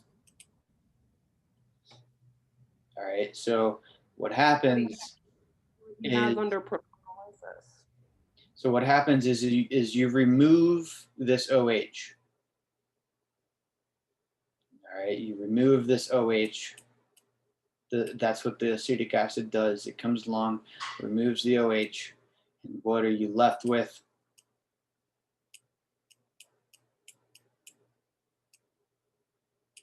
That. There's our answer. All right, so if you have hydroboration and you follow it up with something like acetic acid, it removes the OH. All right, let me see. So I guess I could maybe draw a summary. So if you have, not there. So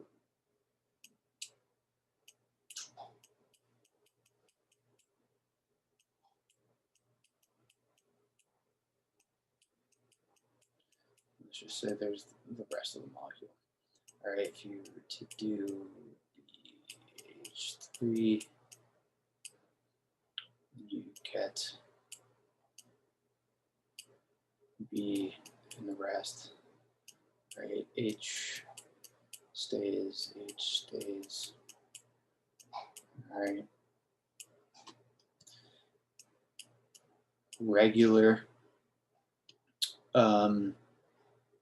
hydroboration with like OH, or you'll often see it with H2O2. It's just as usual.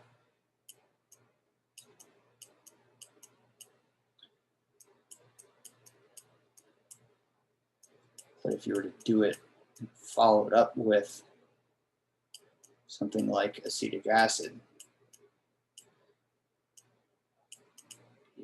I'll just put ACE plus ACE acid, then you remove that hydrogen. I mean, you not remove the hydrogen, but you remove that OH.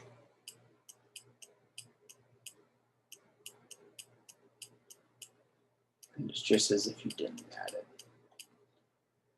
So here is the difference between the two.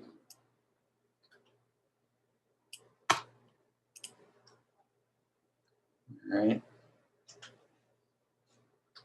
So it's kind of like the same product as reduction, catalytic reduction.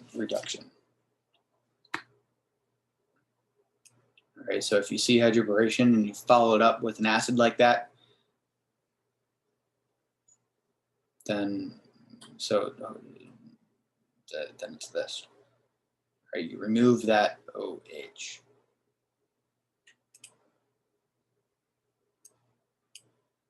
All right, so does that answer that? You know, you guys said it showed up on a quiz. Does that answer that question for you guys?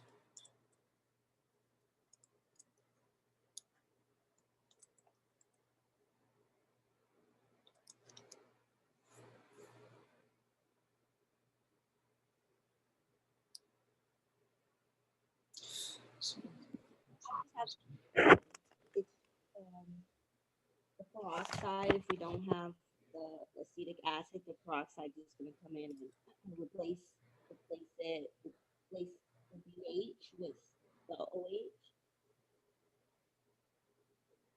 Did you follow? Yeah, that's what I'm getting confused about, Michael, because I'm looking at the reaction for the protonolysis, and if it was hydroboration oxidation, you would have the OH, but the acetic acid is what replaces the boron, like when in protonolysis. So you're saying you're adding acetic acid? No. So basically you would have in the protonolysis, right? Hold on, let me just look at the things. It's been a while since I've done these. So you would have the boron, one of the hydrogens goes to one side, the other boron, BH2 goes to the other, the less substituted, right? And then the, let's see, where is it? Yeah, and then basically you have the, it says protonolysis, the acetic acid, basically ends up replacing the BH. So Because mechanistically, I have that. Go ahead. so mechanistically, we have that alkyl boron intermediate, and then you have your OH. But where's the OH coming from? You get what I'm saying? With those reagents there, where's the OH coming from? Unless it's just coming from water, and that's not included in a hydroboration. I don't know. I need to look over these because it's been a while since I've seen these ones, but based on those reagents, that to me looks like protonolysis, because the way the reagents that he has on those is BD3, same exact one, in THF, and then acetic acid at the bottom, and the acetic acid is what ends up replacing the I think it's replaces the boron, wherever the boron ends up going. Because if for it to be hydroboration, when we do a hydroboration, you add an OH, right? The OH gets added to where the B was. yeah, no, I know, but you'd have to have peroxide and water, or peroxide and OH for that. Yeah, so even if I didn't draw OH, you would still end up with this answer, because you're removing this via that acid. Yeah, the acetic acid removes this yeah, I see it. Okay. So And I think you're confusing oxidation and protonolysis when they're synonymous. So a borane can get oxidized i.e. subjected to protonylysis. They mean the same thing. Yeah, no, I understand that, but I'm talking about in terms of what you have in for reagents. If you just have, I just want to clarify because when he did the SI, This right here, the peroxide at the last one he drew out. Are you seeing there's this H2O2 towards the right? He added the peroxide, which then he added.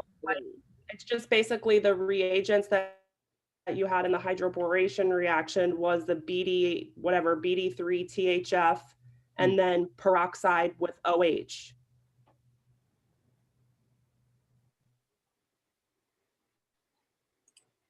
When it's acetic acid, when you have that with acetic acid, it was a protonal. That's just what he said. I don't know. Maybe I did confuse it, but I'm looking right at my notes that I wrote down when he did it. No, I get what you're saying. You're like, where's that OH coming from if you were to be adding it, because it doesn't look like you're getting an OH from somewhere. And you're just using the deuterium. So that's, you get what I'm saying? You're just, I don't know, you're just using that. So that would be the only thing that would be added, which would be the on A, but then the acetic acid would pull the boron that was attached to the other one. You are correct. You're correct in saying that typically if we were to have something like NaOH or peroxide, you would be adding an OH to the less substituted side, right? Even if we were not to do that in this case, you're still replacing where that borane was with nothing. The acetic acid strips that away. So I just drew this borane intermediate.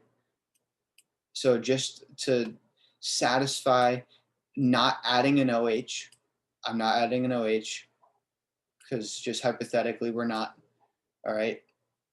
That still gets stripped away and because of the acetic acid. And doesn't get replaced, it removes it.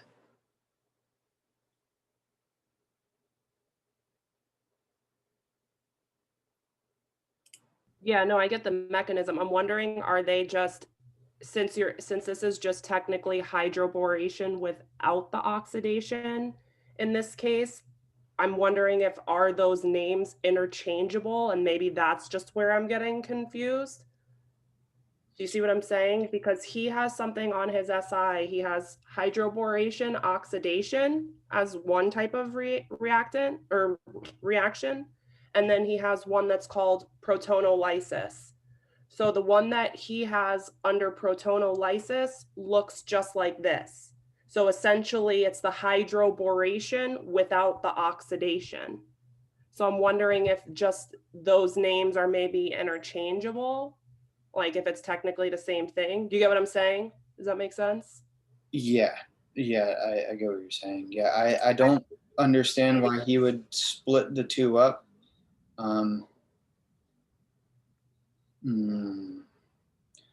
Yeah, I don't like the way he's putting that. Yeah, I was gonna say maybe we'll just leave it because it'll get too confusing. But that's I think like maybe what he's just calling it protonolysis. Yeah, let me see. I mean, I could try to pull up a former SI and see if he has something similar on what I have.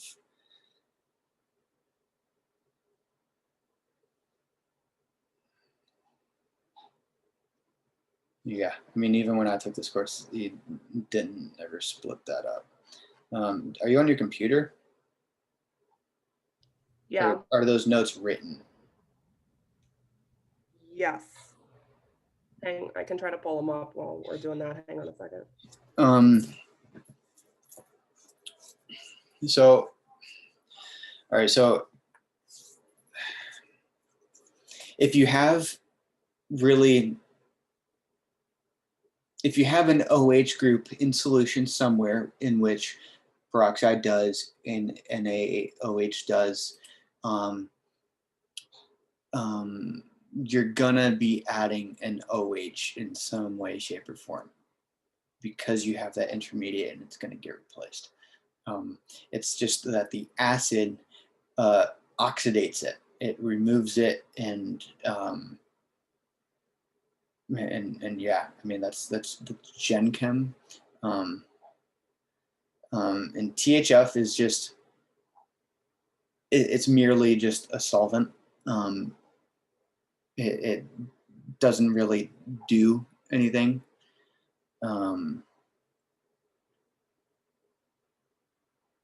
So if you have something like peroxide, an OH, even water, you're going to be adding an OH. But if you have something like acetic acid, then yeah, you're going to be removing the OH that gets added.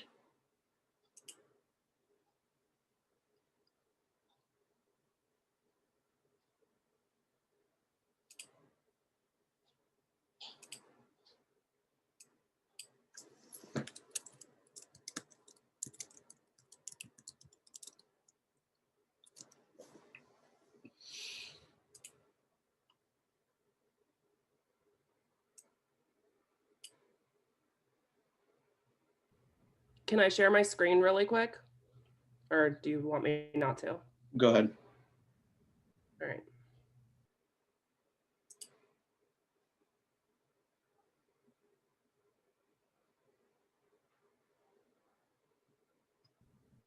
This is his, and like the ones that he posts on Canvas for the handouts.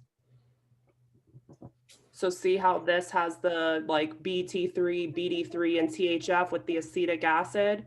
I think it's maybe just this, it's the essentially just hydroboration without the oxidation. Because if you look at this here, this is what you would get in this case. But if you go to, what is it? What's the other one called? Hydroboration. Oxidation, then in that case, your bottom reagents are peroxide and OH, where you would get the OH. Yeah, so we're essentially saying the same thing in different ways. If you have an acetic acid or something like that, then you're not going to be adding an OH like you typically would in a classic hydroboration. The oxidation, you can think of it as it's just Gen Chem.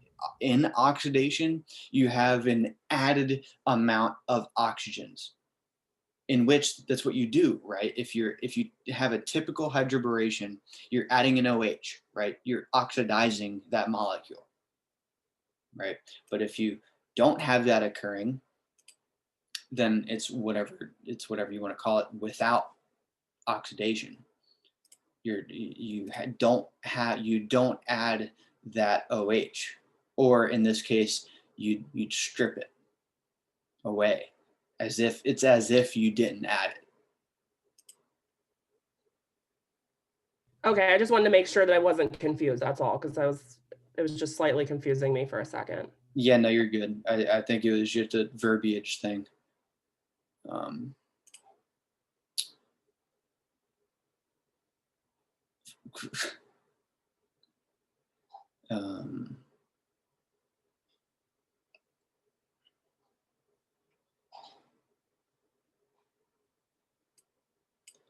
We still see this recording in Zoom even though it's in a breakout room. So I do have this recording. If it's not to the cloud, I'll figure something out. If it's not to the cloud, I don't know what it's gonna do because it didn't give me the option. So let me just do something real quick.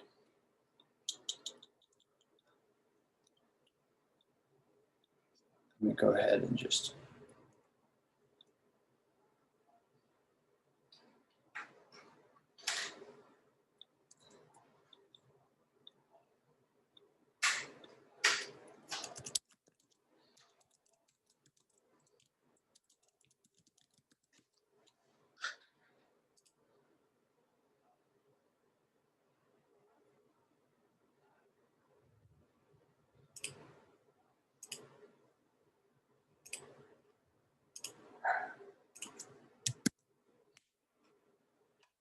You can go ahead and add your email to that. Just if it's not going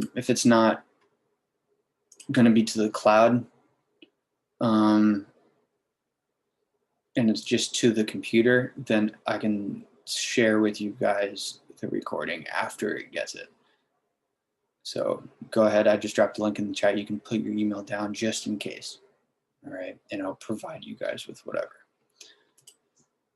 All right, we're 2 hours in. This is access denied. Let me go back. It says anybody with a FAU email.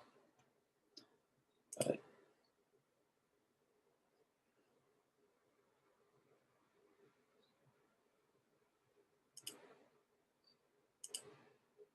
change it. Anyone with the link. Let me know if that works. All right.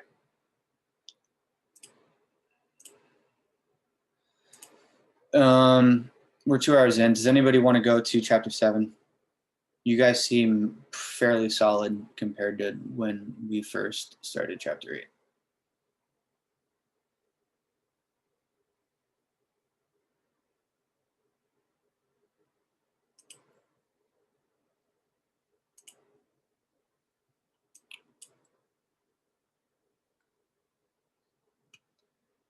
All right, so somebody said yes, chapter 8. I mean 7. So I'll go ahead and again, I'll drop my chapter 8 handout in the chat, and I have solutions for it. Lucky you guys. Where is it?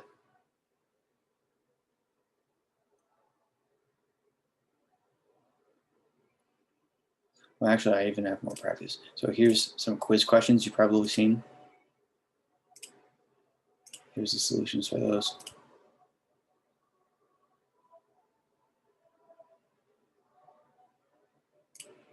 And there's the solutions to the handout.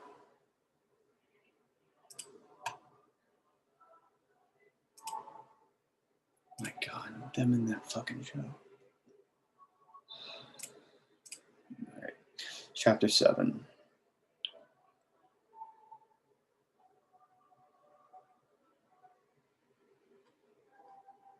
So chapter 7 combines chapter 6 and 7.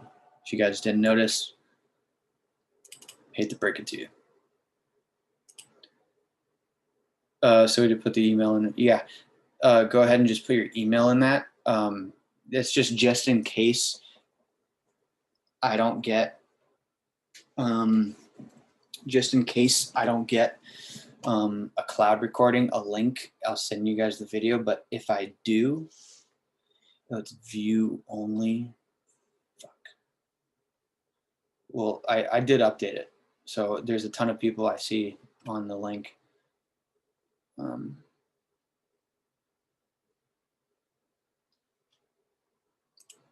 So as you guys can access it.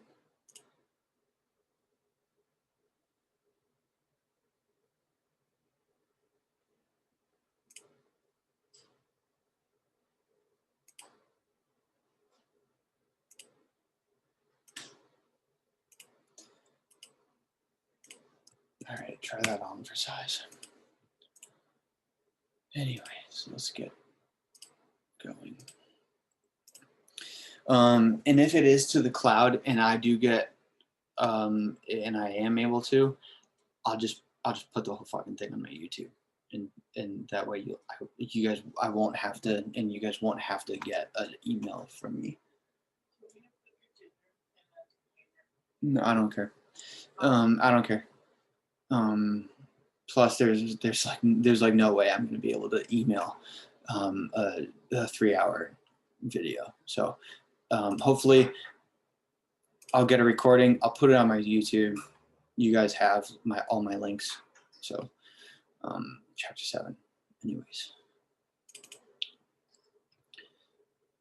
All right. So what makes something more stable? What makes a double bond more stable?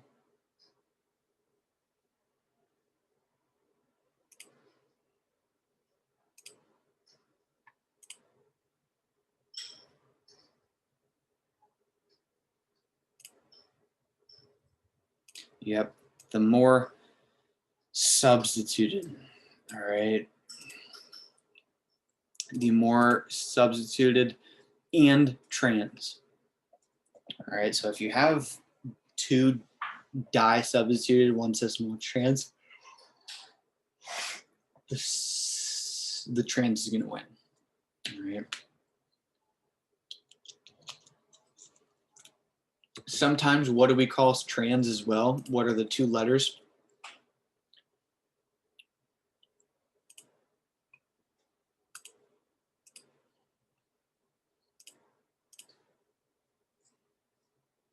E and Z. Yep. In that case, it would be E. All right. So Z, I remembered it when I took this course. Now I just know it. But Z, like Zame, it's on the Zame side. And E, it's on the opposite side. That's pretty fucking stupid, but it made sense to me when I took the course. But anyways, the table, again, I will drop this in the chat if I didn't already, because I'm starting to lose it.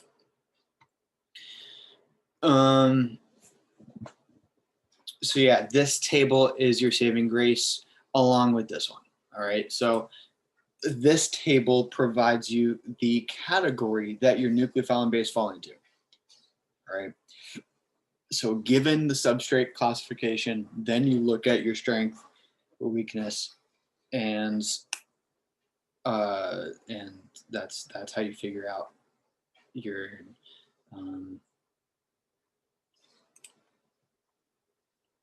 would these tables make good flashcards, or is that I've never personally been able to flashcard a table. But if you have stuff that comes naturally to you, go for it. Me personally, I just tried to memorize it, picture it, and immediately write it down when I take the exam. But there are a couple trends that you can recognize that could help you memorize it. So a primary substrate is not battling between two reaction types. There's only one reaction type that's going to occur. When you get to secondary and tertiary, you are battling between reaction types. All right, and if you're battling between SN substitution and an elimination, temperature is going to determine that. All right. And did he say whether or not 50 degrees is hot or cold, or hot or not? Changes it from semester to semester. Is 50 degrees hot? Did he clarify that? 50 degrees certainly not room temperature. But if he hasn't clarified that yet, I did ask my students to get an answer out of him. If Chris can't provide an answer, do your best to get an answer out of Lepore. All right. Drill him about it, because I've seen exams where people guess and they aren't sure because they didn't clarify it. 25 degrees Celsius is room temperature technically. 23 degrees, give or take. 100 degrees Celsius is obviously hot. That's boiling. But 50 is that like middle ground. So try to get that answer out of him, just so he can, just so you guys are in the clear. If it says heat, obviously, if it says heat, then it's heated. It's hot. All right. But anyways, let's move to a few reactions. Well, are you guys good with naming? Does anybody need me to go over a couple of these names?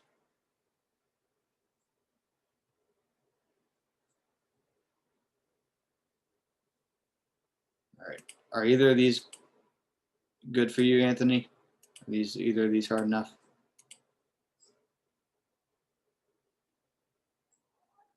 All right. So this one I'll do. All right. So where do we start counting from? Left or right? All right, so 1, 2, 3, 4, 5, 6, 7.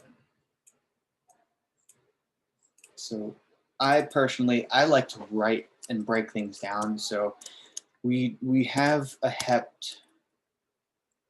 All right, we have a hept. What else? We have an triple bond on the first, so that's an ine. Ine. All right, we have a double bond on the fourth. Ene. All right, and we have a chloro on the third. All right, and coming off of that triple, coming off of that double bond, are we looking at E or Z?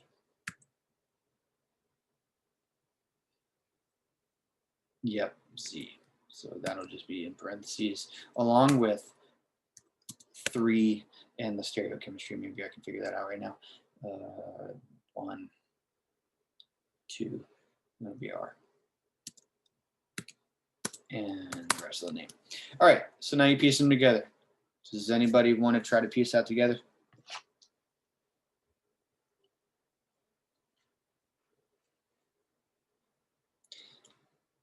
Clockwise is right. Yes. I personally never like to visualize a clock. I hate the terms clockwise and counterclockwise. I'm pretty sure some of us are of age and have driven some type of vehicle with wheels and a steering wheel before.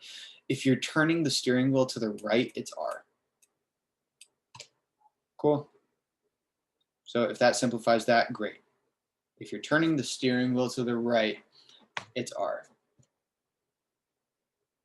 All right, so me, I said, fuck that. I'm not trying to think of clockwise, counterclockwise. If I'm turning to the right, it's R.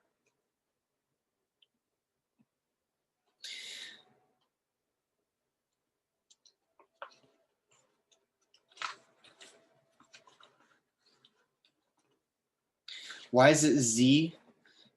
Same side. All right, so this carbon here, the biggest group is this. From this carbon, the biggest group is this. Do you see how they're on the same side of that double bond?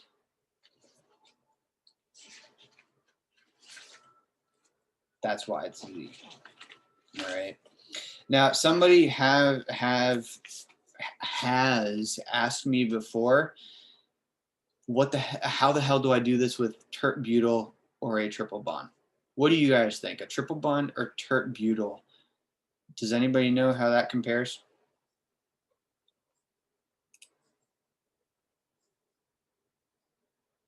So if you have some.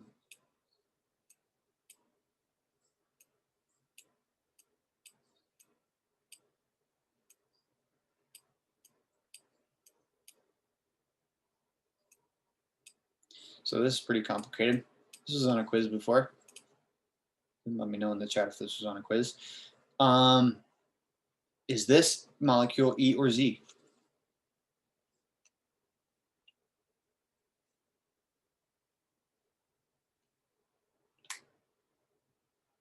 Is this molecule that I drew E or Z? Chase, like the bank, says E. Melissa says E. Dustin, Anthony, what do you guys think?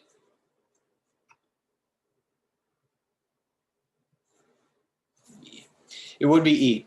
All right, so on this carbon, all right, Cl wins over the methyl. All right, and coming from this carbon, the triple bond wins.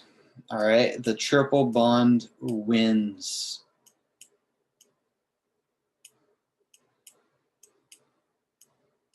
So that's that. Same thing with R and S. All right, if you were to do R and S, that triple bond would win. All right.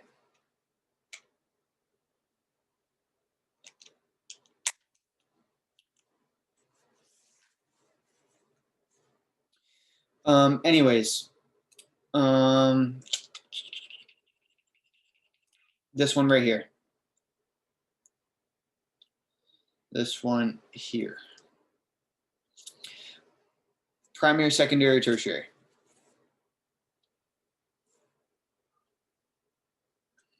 Anthony's already jumped on the gun and says E2. Primary, secondary, tertiary.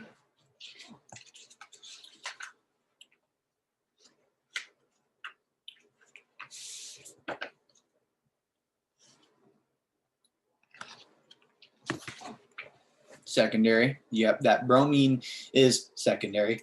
Now that ethoxide, that falls into what category? Again, our handy dandy tables. Strong what? Strong, strong, strong, weak. Strong, strong. Yep. Secondary, strong, strong.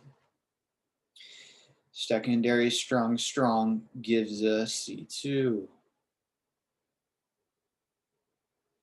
Well, some people, I think, in previous semesters have said this, or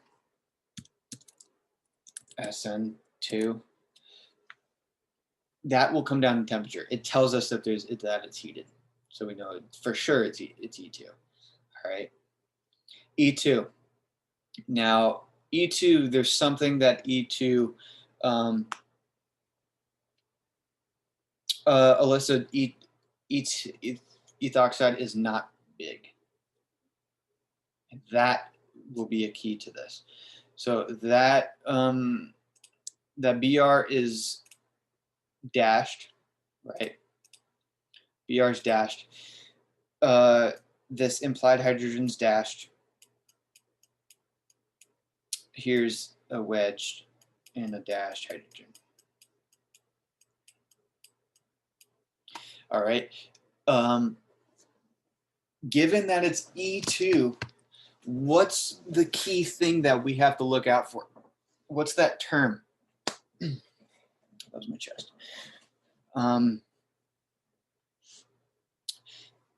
Anti-coplanar. All right. All that means is trans. All right. It has to be trans to the leaving group. The hydrogen that you take has to be trans to the leaving group. If the BR is dashed, then the hydrogen that you have to take must be wedged. So you cannot take the hydrogen from that carbon because it's not trans to the leaving group. Only this one has a possible hydrogen to take,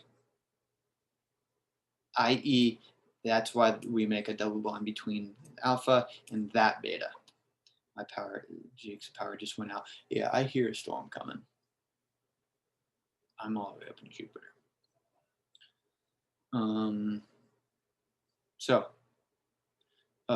What else? So I think something, let me see. I have Roche's handout again. It sometimes looks a little bit more exam-like.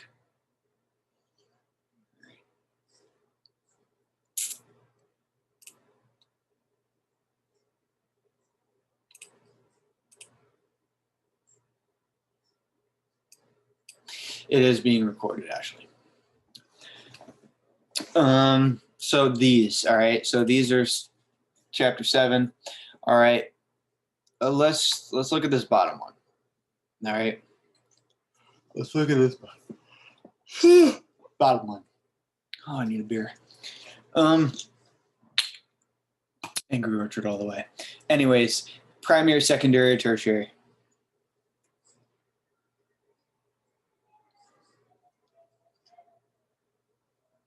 No.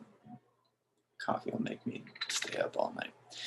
Secondary, now we have ETO. All right.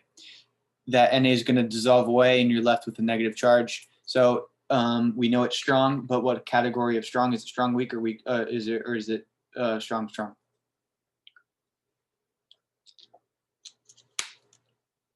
strong, strong. Secondary, strong, strong, and it's 85 freaking degrees Celsius, so it's heated. What type of reaction? E2, nice. All right, so E2 is going to occur. Yep. So E2, we know it's not going to be an equal mixture. There's no racemic being made in E2. We know it's E2. Obviously, that's an option. All right. So what else we got going on? We have a wedge and dashed here. I'll just say beta 1. And we have a wedged there. I'll just say beta 2. So based on this information, what we know about anti-coplanar, are we taking from beta 1 or are we taking from beta 2?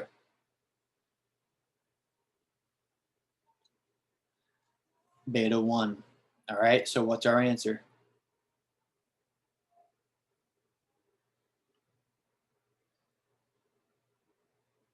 A. C is definitely not. A is our answer. All right. If hypothetically this was E1, what would be our answer?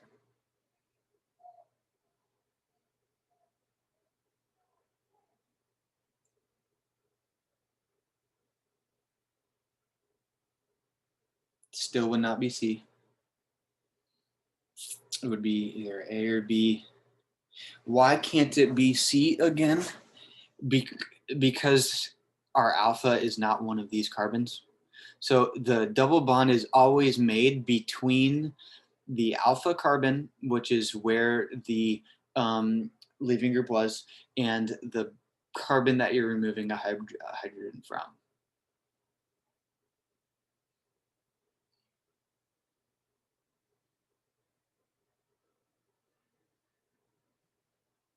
But you could shift, yeah, that's possible. There wouldn't be a methyl shift that would occur. You could argue a hydride shift. But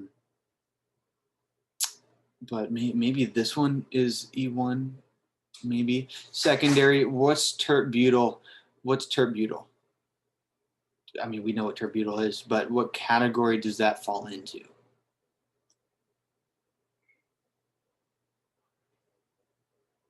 Weak, strong, somebody said bulky. Yeah, weak, strong. So in order to, so bulky, yes, that's Zaitsev and Hoffman, but we're only occurring, reaction, whether it's bulky or not is irrelevant to the type of reaction that's going to occur. So don't get that confused. All right. So first determine the reaction type. All right. Then look at the size of the thing. All right. So secondary and weak, strong based on that. And we're going back to our table.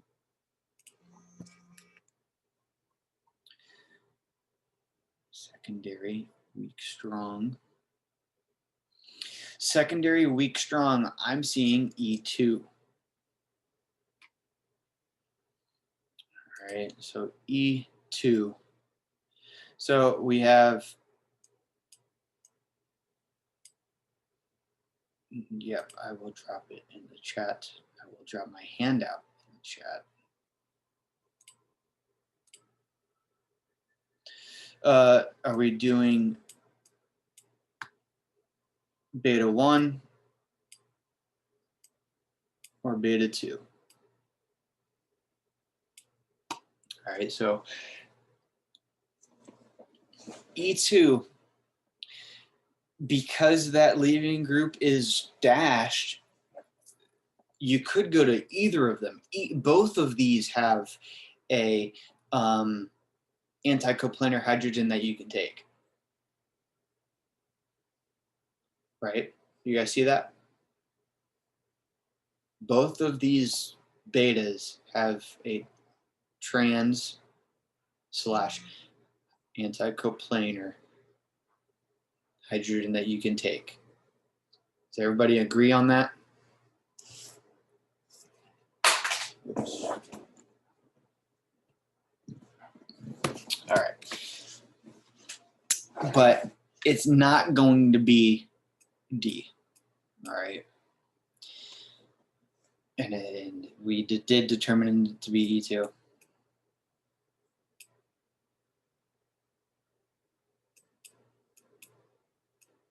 This is why I fucking hate PDFs. But now you need to consider, because you have the option of going to either of them, now you need to look at the size. We said it's bulky. So based on that, where are we going to go? You want or to 1 or to 2? Chase says 1. Least substituted. Yep, that would be our beta 1. All right. I like to use the analogy of walking through a crowd versus walking through a single file line. Right? It's harder to walk through something that's crowded, right? But if you can very easily walk through a single file line, right? If you're bigger, then no, losing it there. Anyways, you guys would be right. You guys, because it's bulky, because based on these two hydrogens, both you are anti-coplanar in either of these options. So you can go to either of them, but it will prefer to go to the less substituted side because it's bulky. All right. Based on that is our answer.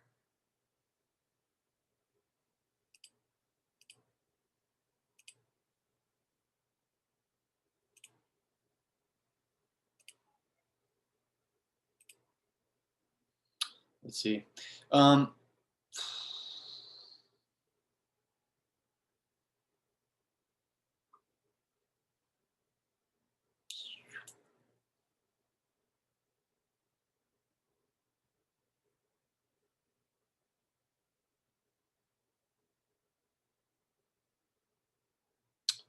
on, give me some more chapter 7.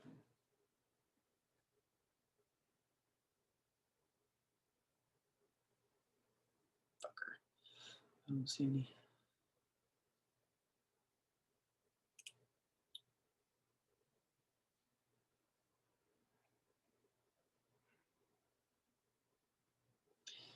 All right, I guess we're going back to my handout.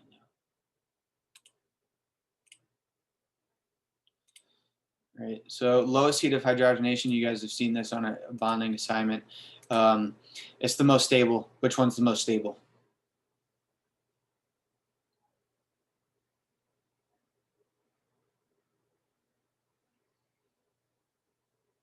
Most stable, i.e. the most substituted.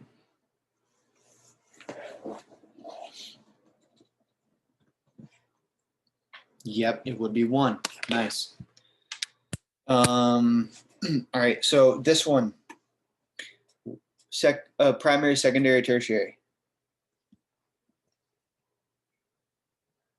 Because it's tetrasubstituted. Yep. It's secondary. Chase is obviously somewhere else mentally.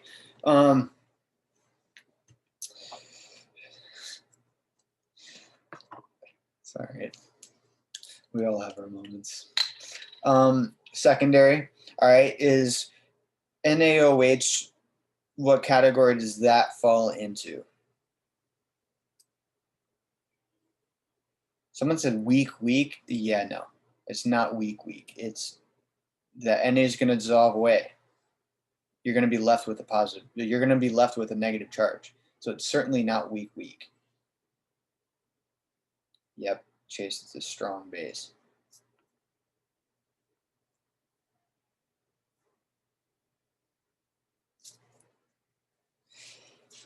We actually consider it strong. All right, so like even though these are ethyls, it would still be strong if it were methyl, and you can maybe write in there OH negative as well.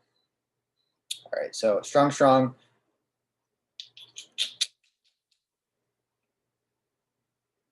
All right. You see, based on our answer, we have an elimination reaction occurring. All right. Based on our reaction type that we determined if it's going to be an elimination, it would be E2. and even because it says heat. All right, so here's a beta. I'll just say 1. All right, and here's our other betas. I will say 2. Which one are we going to go to and why?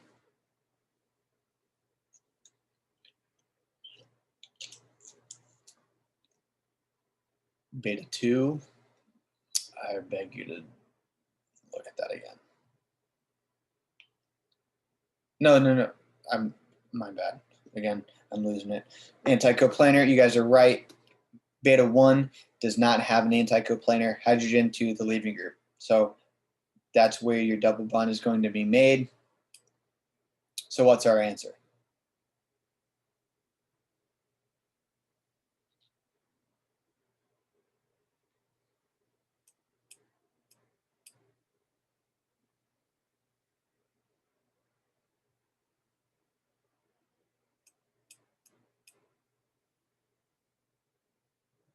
It would be 3. All right. All it is just rotate a little bit. That's all. The methyl, this stereochemistry of the methyl does not get influenced. All that's occurring is where that leaving group was. All right, here's our alpha. We make a double bond where to the beta that we're going to. Cool.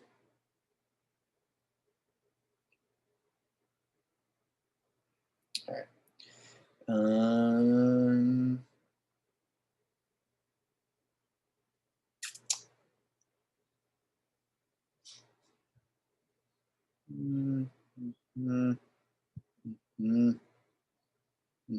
Okay, so this is a cool one.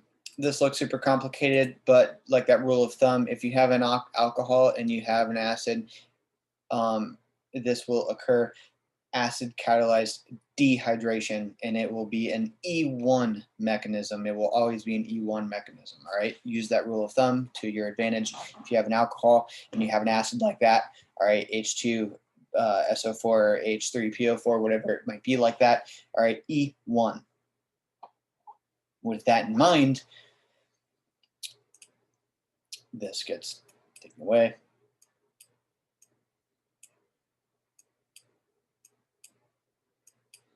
Can that carbocation become more stable?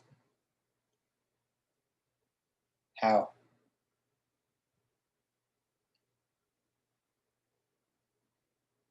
Not hydride, methyl. One of these methyls can come over. And now we have our even better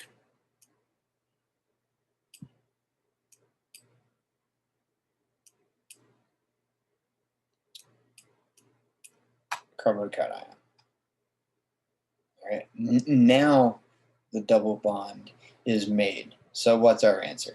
Certainly not this fucker. This would it be as if there was no rearrangement. If it's E1, someone says A. If it's E1, E1, just like SN1, cares about stability. E1 wants to make the most stable double bond possible. Yeah, there's my flow of answers. All right, so you do have the option to go here, but it will not do, it has a preference again to go to the more stable double bond. All right, it will do what it can to make a more stable double bond. That is what E1 does. E2 doesn't give a shit about that. It will go to the anti-coplanar. All right. Let's see, here's some formal quiz shit. That's hydrogenation stuff. This is same kind of question we just did. Alcohol, acid, all right, E1. Is there any other stuff that I see on this other one? Let me see.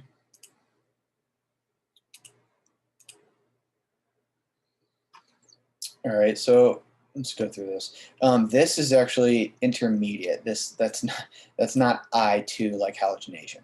It's intermediate. So you have this double bond, you have this acid, you're on your, so based on that, that's in chapter 8 addition, right? Acid catalyzed hydration. You're on your way to adding an MEOH. All right. But there's an intermediate that occurs here. All right. That intermediate, this intermediate, can that become more stable?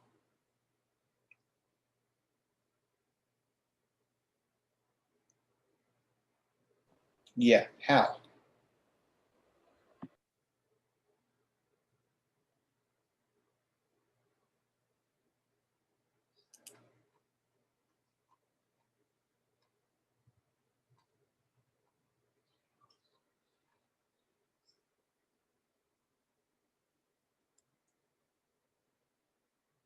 Yep, a ring expansion. So we know these are not with that, right? And because A and B aren't an answer, can't be C, all right? So based on this information, what's our answer?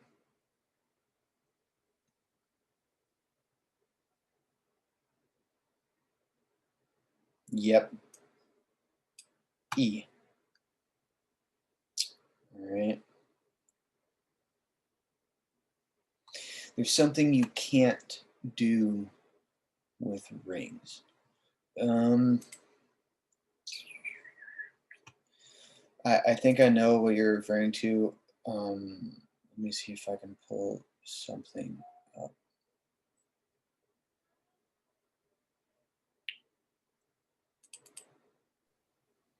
Are you thinking about if the charge is like further away, that the positive charge has to be on the carbon that's next to the ring? Yeah, I know honestly, I don't know. I wasn't thinking of it until somebody said something. I'm just trying to think of what that person might be thinking of. Repeat it, Jace. The ring expansion thing, I know that one thing they said is like the positive charge has to be like a bond away from the ring. That is true. But if it's there's something else. I can't think of that's the only thing that came to my mind. Are you thinking of like no reaction? I think it is, yes, the no reaction. Okay, so I have all right, so let me see. Let me share. Let me go back to Word where I can actually draw something fucking productive. All right. Pardon my language. It's just me as a person. I even cussed during my research presentation for OURI during the annual symposium. I actually cussed. It's on my YouTube if you want to look at it. So in chapter 7, if you have this has to do with like stereochemistry of that has to do with like the chair conformation of it and stuff. But if you see this,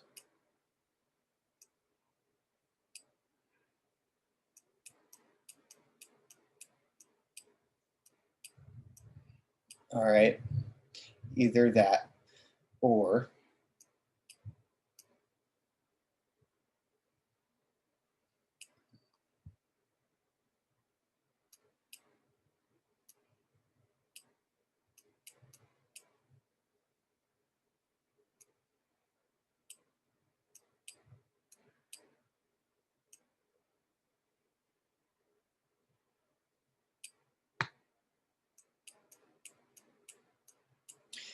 these can't do it.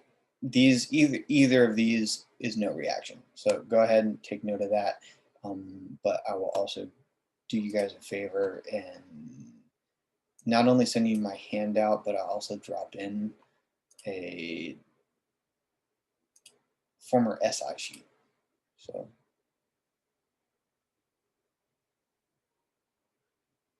So either of those will not undergo an elimination reaction. Let me see if I can find my other one stuff.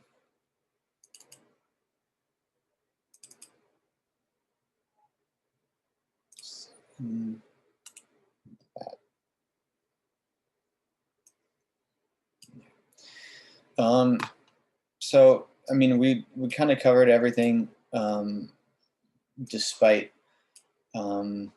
maybe certain substrates. Does anybody have any specific question, comments, concerns? Can you go back to that last picture really quick? I just want to make sure that second one I had drawn. It was a cyclohexane with a halogen on the wedge. Yeah, there we go. Thank you. All right, got it. And I also dropped a former SI sheet in it, and that may, I think it does actually have that on it. Professor mentions PD or PT or something like that, so Lindlards and stuff like that, hydrogenation. That's a good question. I think I have a couple more examples.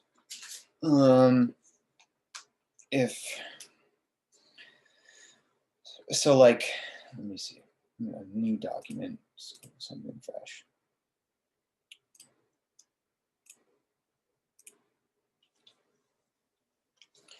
All right, so if you have a triple bond, this has come up on a quiz before, and you end up this. All right, say your choices are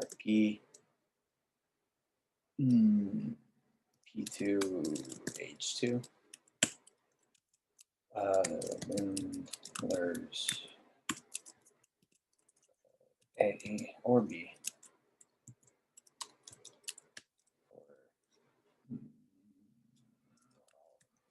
What do you guys think?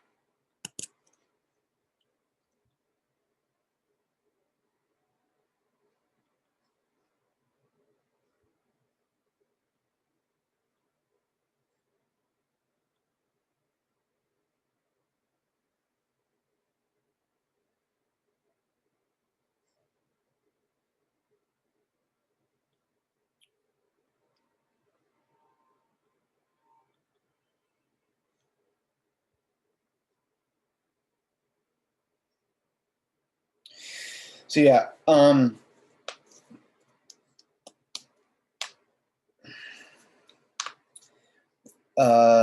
it would be either of them. So a triple bond, so I'm not going to type this out, but go ahead and take note. If you have a triple bond and you have H2PT, it goes all the way to a alkane, not just a double bond, but it'll go all the way to a single bond. All right. If you have a triple bond that goes to a double bond, then you have, then you got to determine what makes something, what will make it cis, or which one will make it trans. All right, something that makes it cis is like lithium or potassium, NH2, NH4. All right, those will make it trans. Things you've seen before that will make it cis are like H2 Ni2b or P2. So yeah, hopefully that's that for triple bond.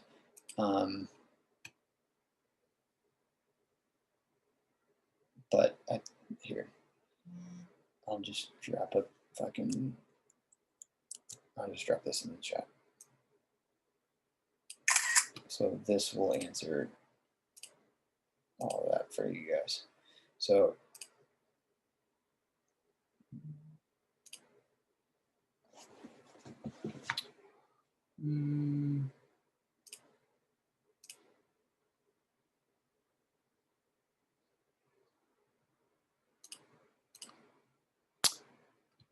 metal catalyzed hydrogenation of both double bonds and triple bonds. A summary of that is in the chat. All right. Summary of that is in the chat. All right.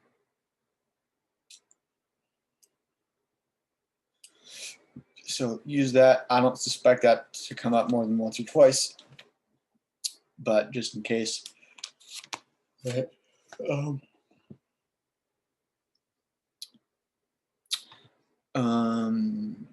Anything else? So I did ask question, comments, and concerns. You said hydrogenation. So that's that. Go ahead and open that, save that for your fantasy files. Anything else? Because we're at the 3-hour mark. I just have one last question. The one that you gave us for those rings, you said that those won't undergo elimination. Is there any like specific reason that we should be aware of, or just memorize it?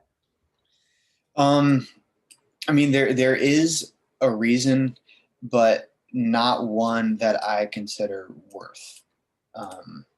It's because of the stereochemistry of the chair. Like if you were to take that to a chair, it's like the groups being Oh, and I remember that now. Okay, I know what you're talking about now. I just needed to hear that. I know what you're talking about. He went over that in lecture, so I can just rewatch that again. Yeah. Okay. Okay. Thank you for doing this on a Saturday night once again, just like last time. It was very nice of you. Yeah, no problem. So yeah, it's like if you were to take them to a chair, it's like an anti-paraplanar thing. It's not worth it to me. I didn't understand it, but 8.16. Let me try. It was that they had to be, I remember what it was, is that the anti-coplanar with the ring, they have to be axial anti in order for it to work. That's what it was that he said in lecture, if I recall correctly. Like one can't be axial and the other one equatorial. They both have to be axial. One has to be axial up and the other one has to be axial down. Yeah, it's super weird. I never really tried with that one. I just remembered like those are two examples in which you'd see that it can't occur. Someone said in the chat 8.16. Is that at the end of the chapter, Anthony, or within the chapter?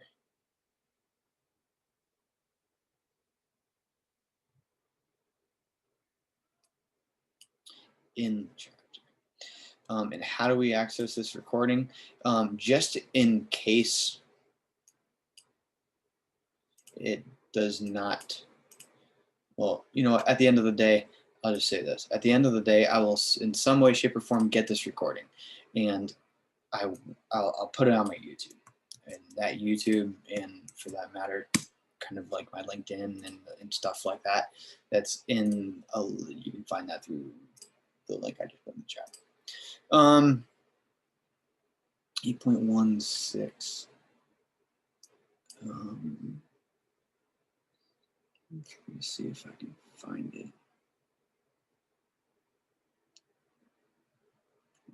1.6. Anthony, if you can help me out. Yeah, it's definitely going to be a margarita. 0.16. Anthony, am I on the right? 0.13, that's probably 8.1. This one?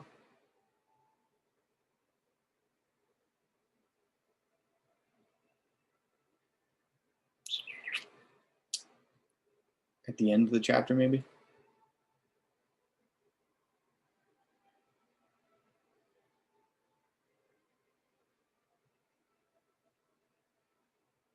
Does anybody else know what he's talking about? Did I go too far? No, but you know what? If that's the interactive book, I think you can click on like one of the next one that comes up, click on one of the numbers, like keep going, keep going. until you get to one that says like practice problem or whatever.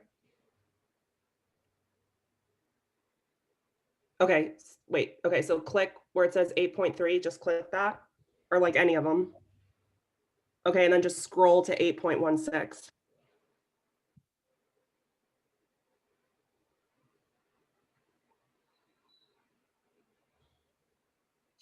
See, it starts at 8.2. Anthony, yeah, buddy, I have no idea what you're talking about. Okay, can you hear me? Yeah. Okay. So where you see, go to the tabs on the left and go to 8.13. There you go. Yeah, all the way in the bottom, you should see 8.16.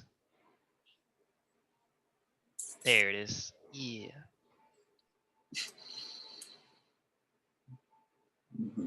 Gas.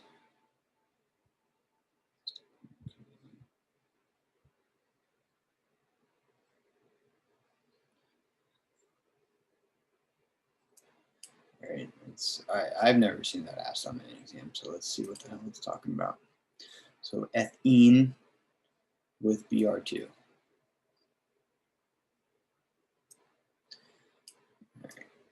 So I do not like this question. What's it asking?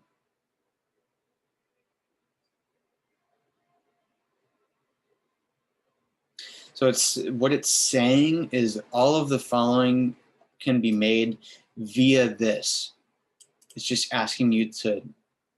It's just asking you the ways to get each, in which it's this.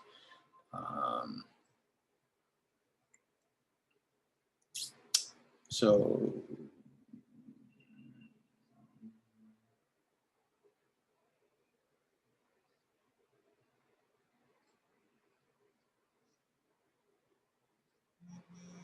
yeah, what a bitch.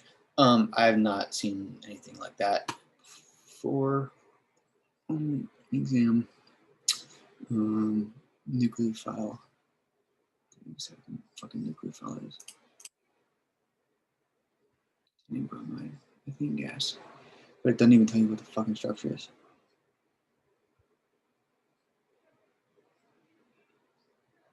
Yeah, honestly, I have no idea how they're supposed to expect you to answer something like this if they don't even give you the fucking substrate.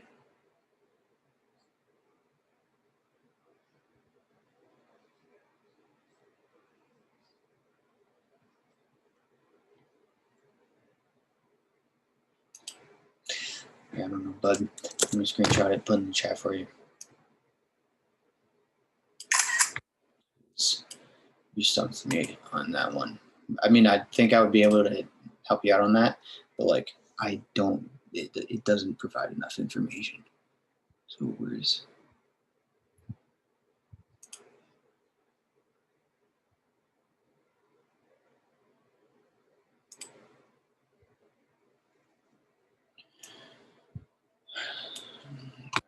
So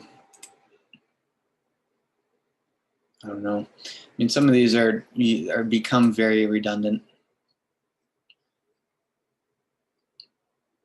Like this, like you guys are telling me like, oh, hey, what you're doing is way too simple, but like ozonolysis, Me2S makes an aldehyde. You cut that in half. You split that double bond. You add a no on where you split it. You make an aldehyde, right? So it's what we know. Here, Br2 with this molecule, we added a Br to each side of the double bond, right? And you add them anti. This one is hydroboration, and you're adding an OH. Where do you add the OH to? We know that from Markovnikov or anti-Markovnikov. This one here, you see Br2 with water. You're not adding both BRs, but you're adding water. You're adding OH as well. OH is going to go here, right? So a lot of this is redundant. Some of these, half of these aren't even applicable.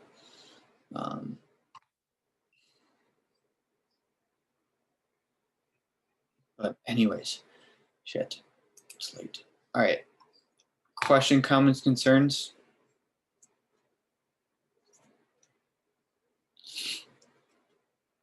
All right, so before even more of you go, I'm gonna go ahead and put some stuff in the chat for you guys. So I'm gonna put a former SI in the chat for all 3 chapters and my handout.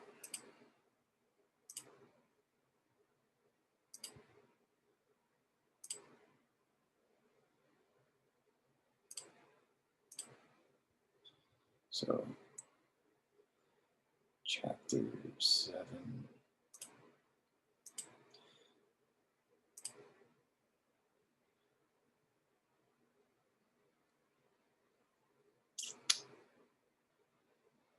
With the answers. Chapter 8.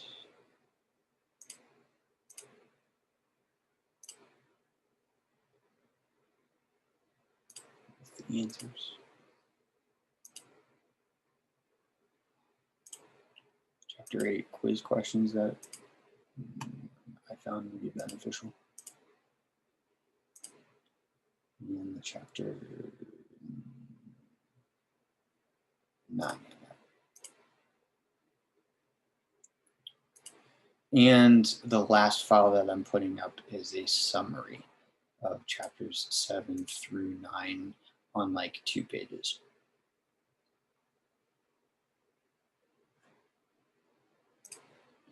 All right. You guys good?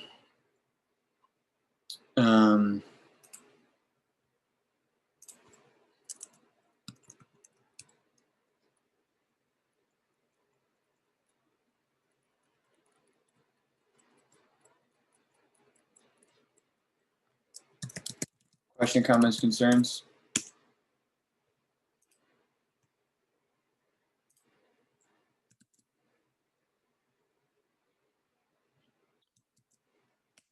Hit that up if you get the chance.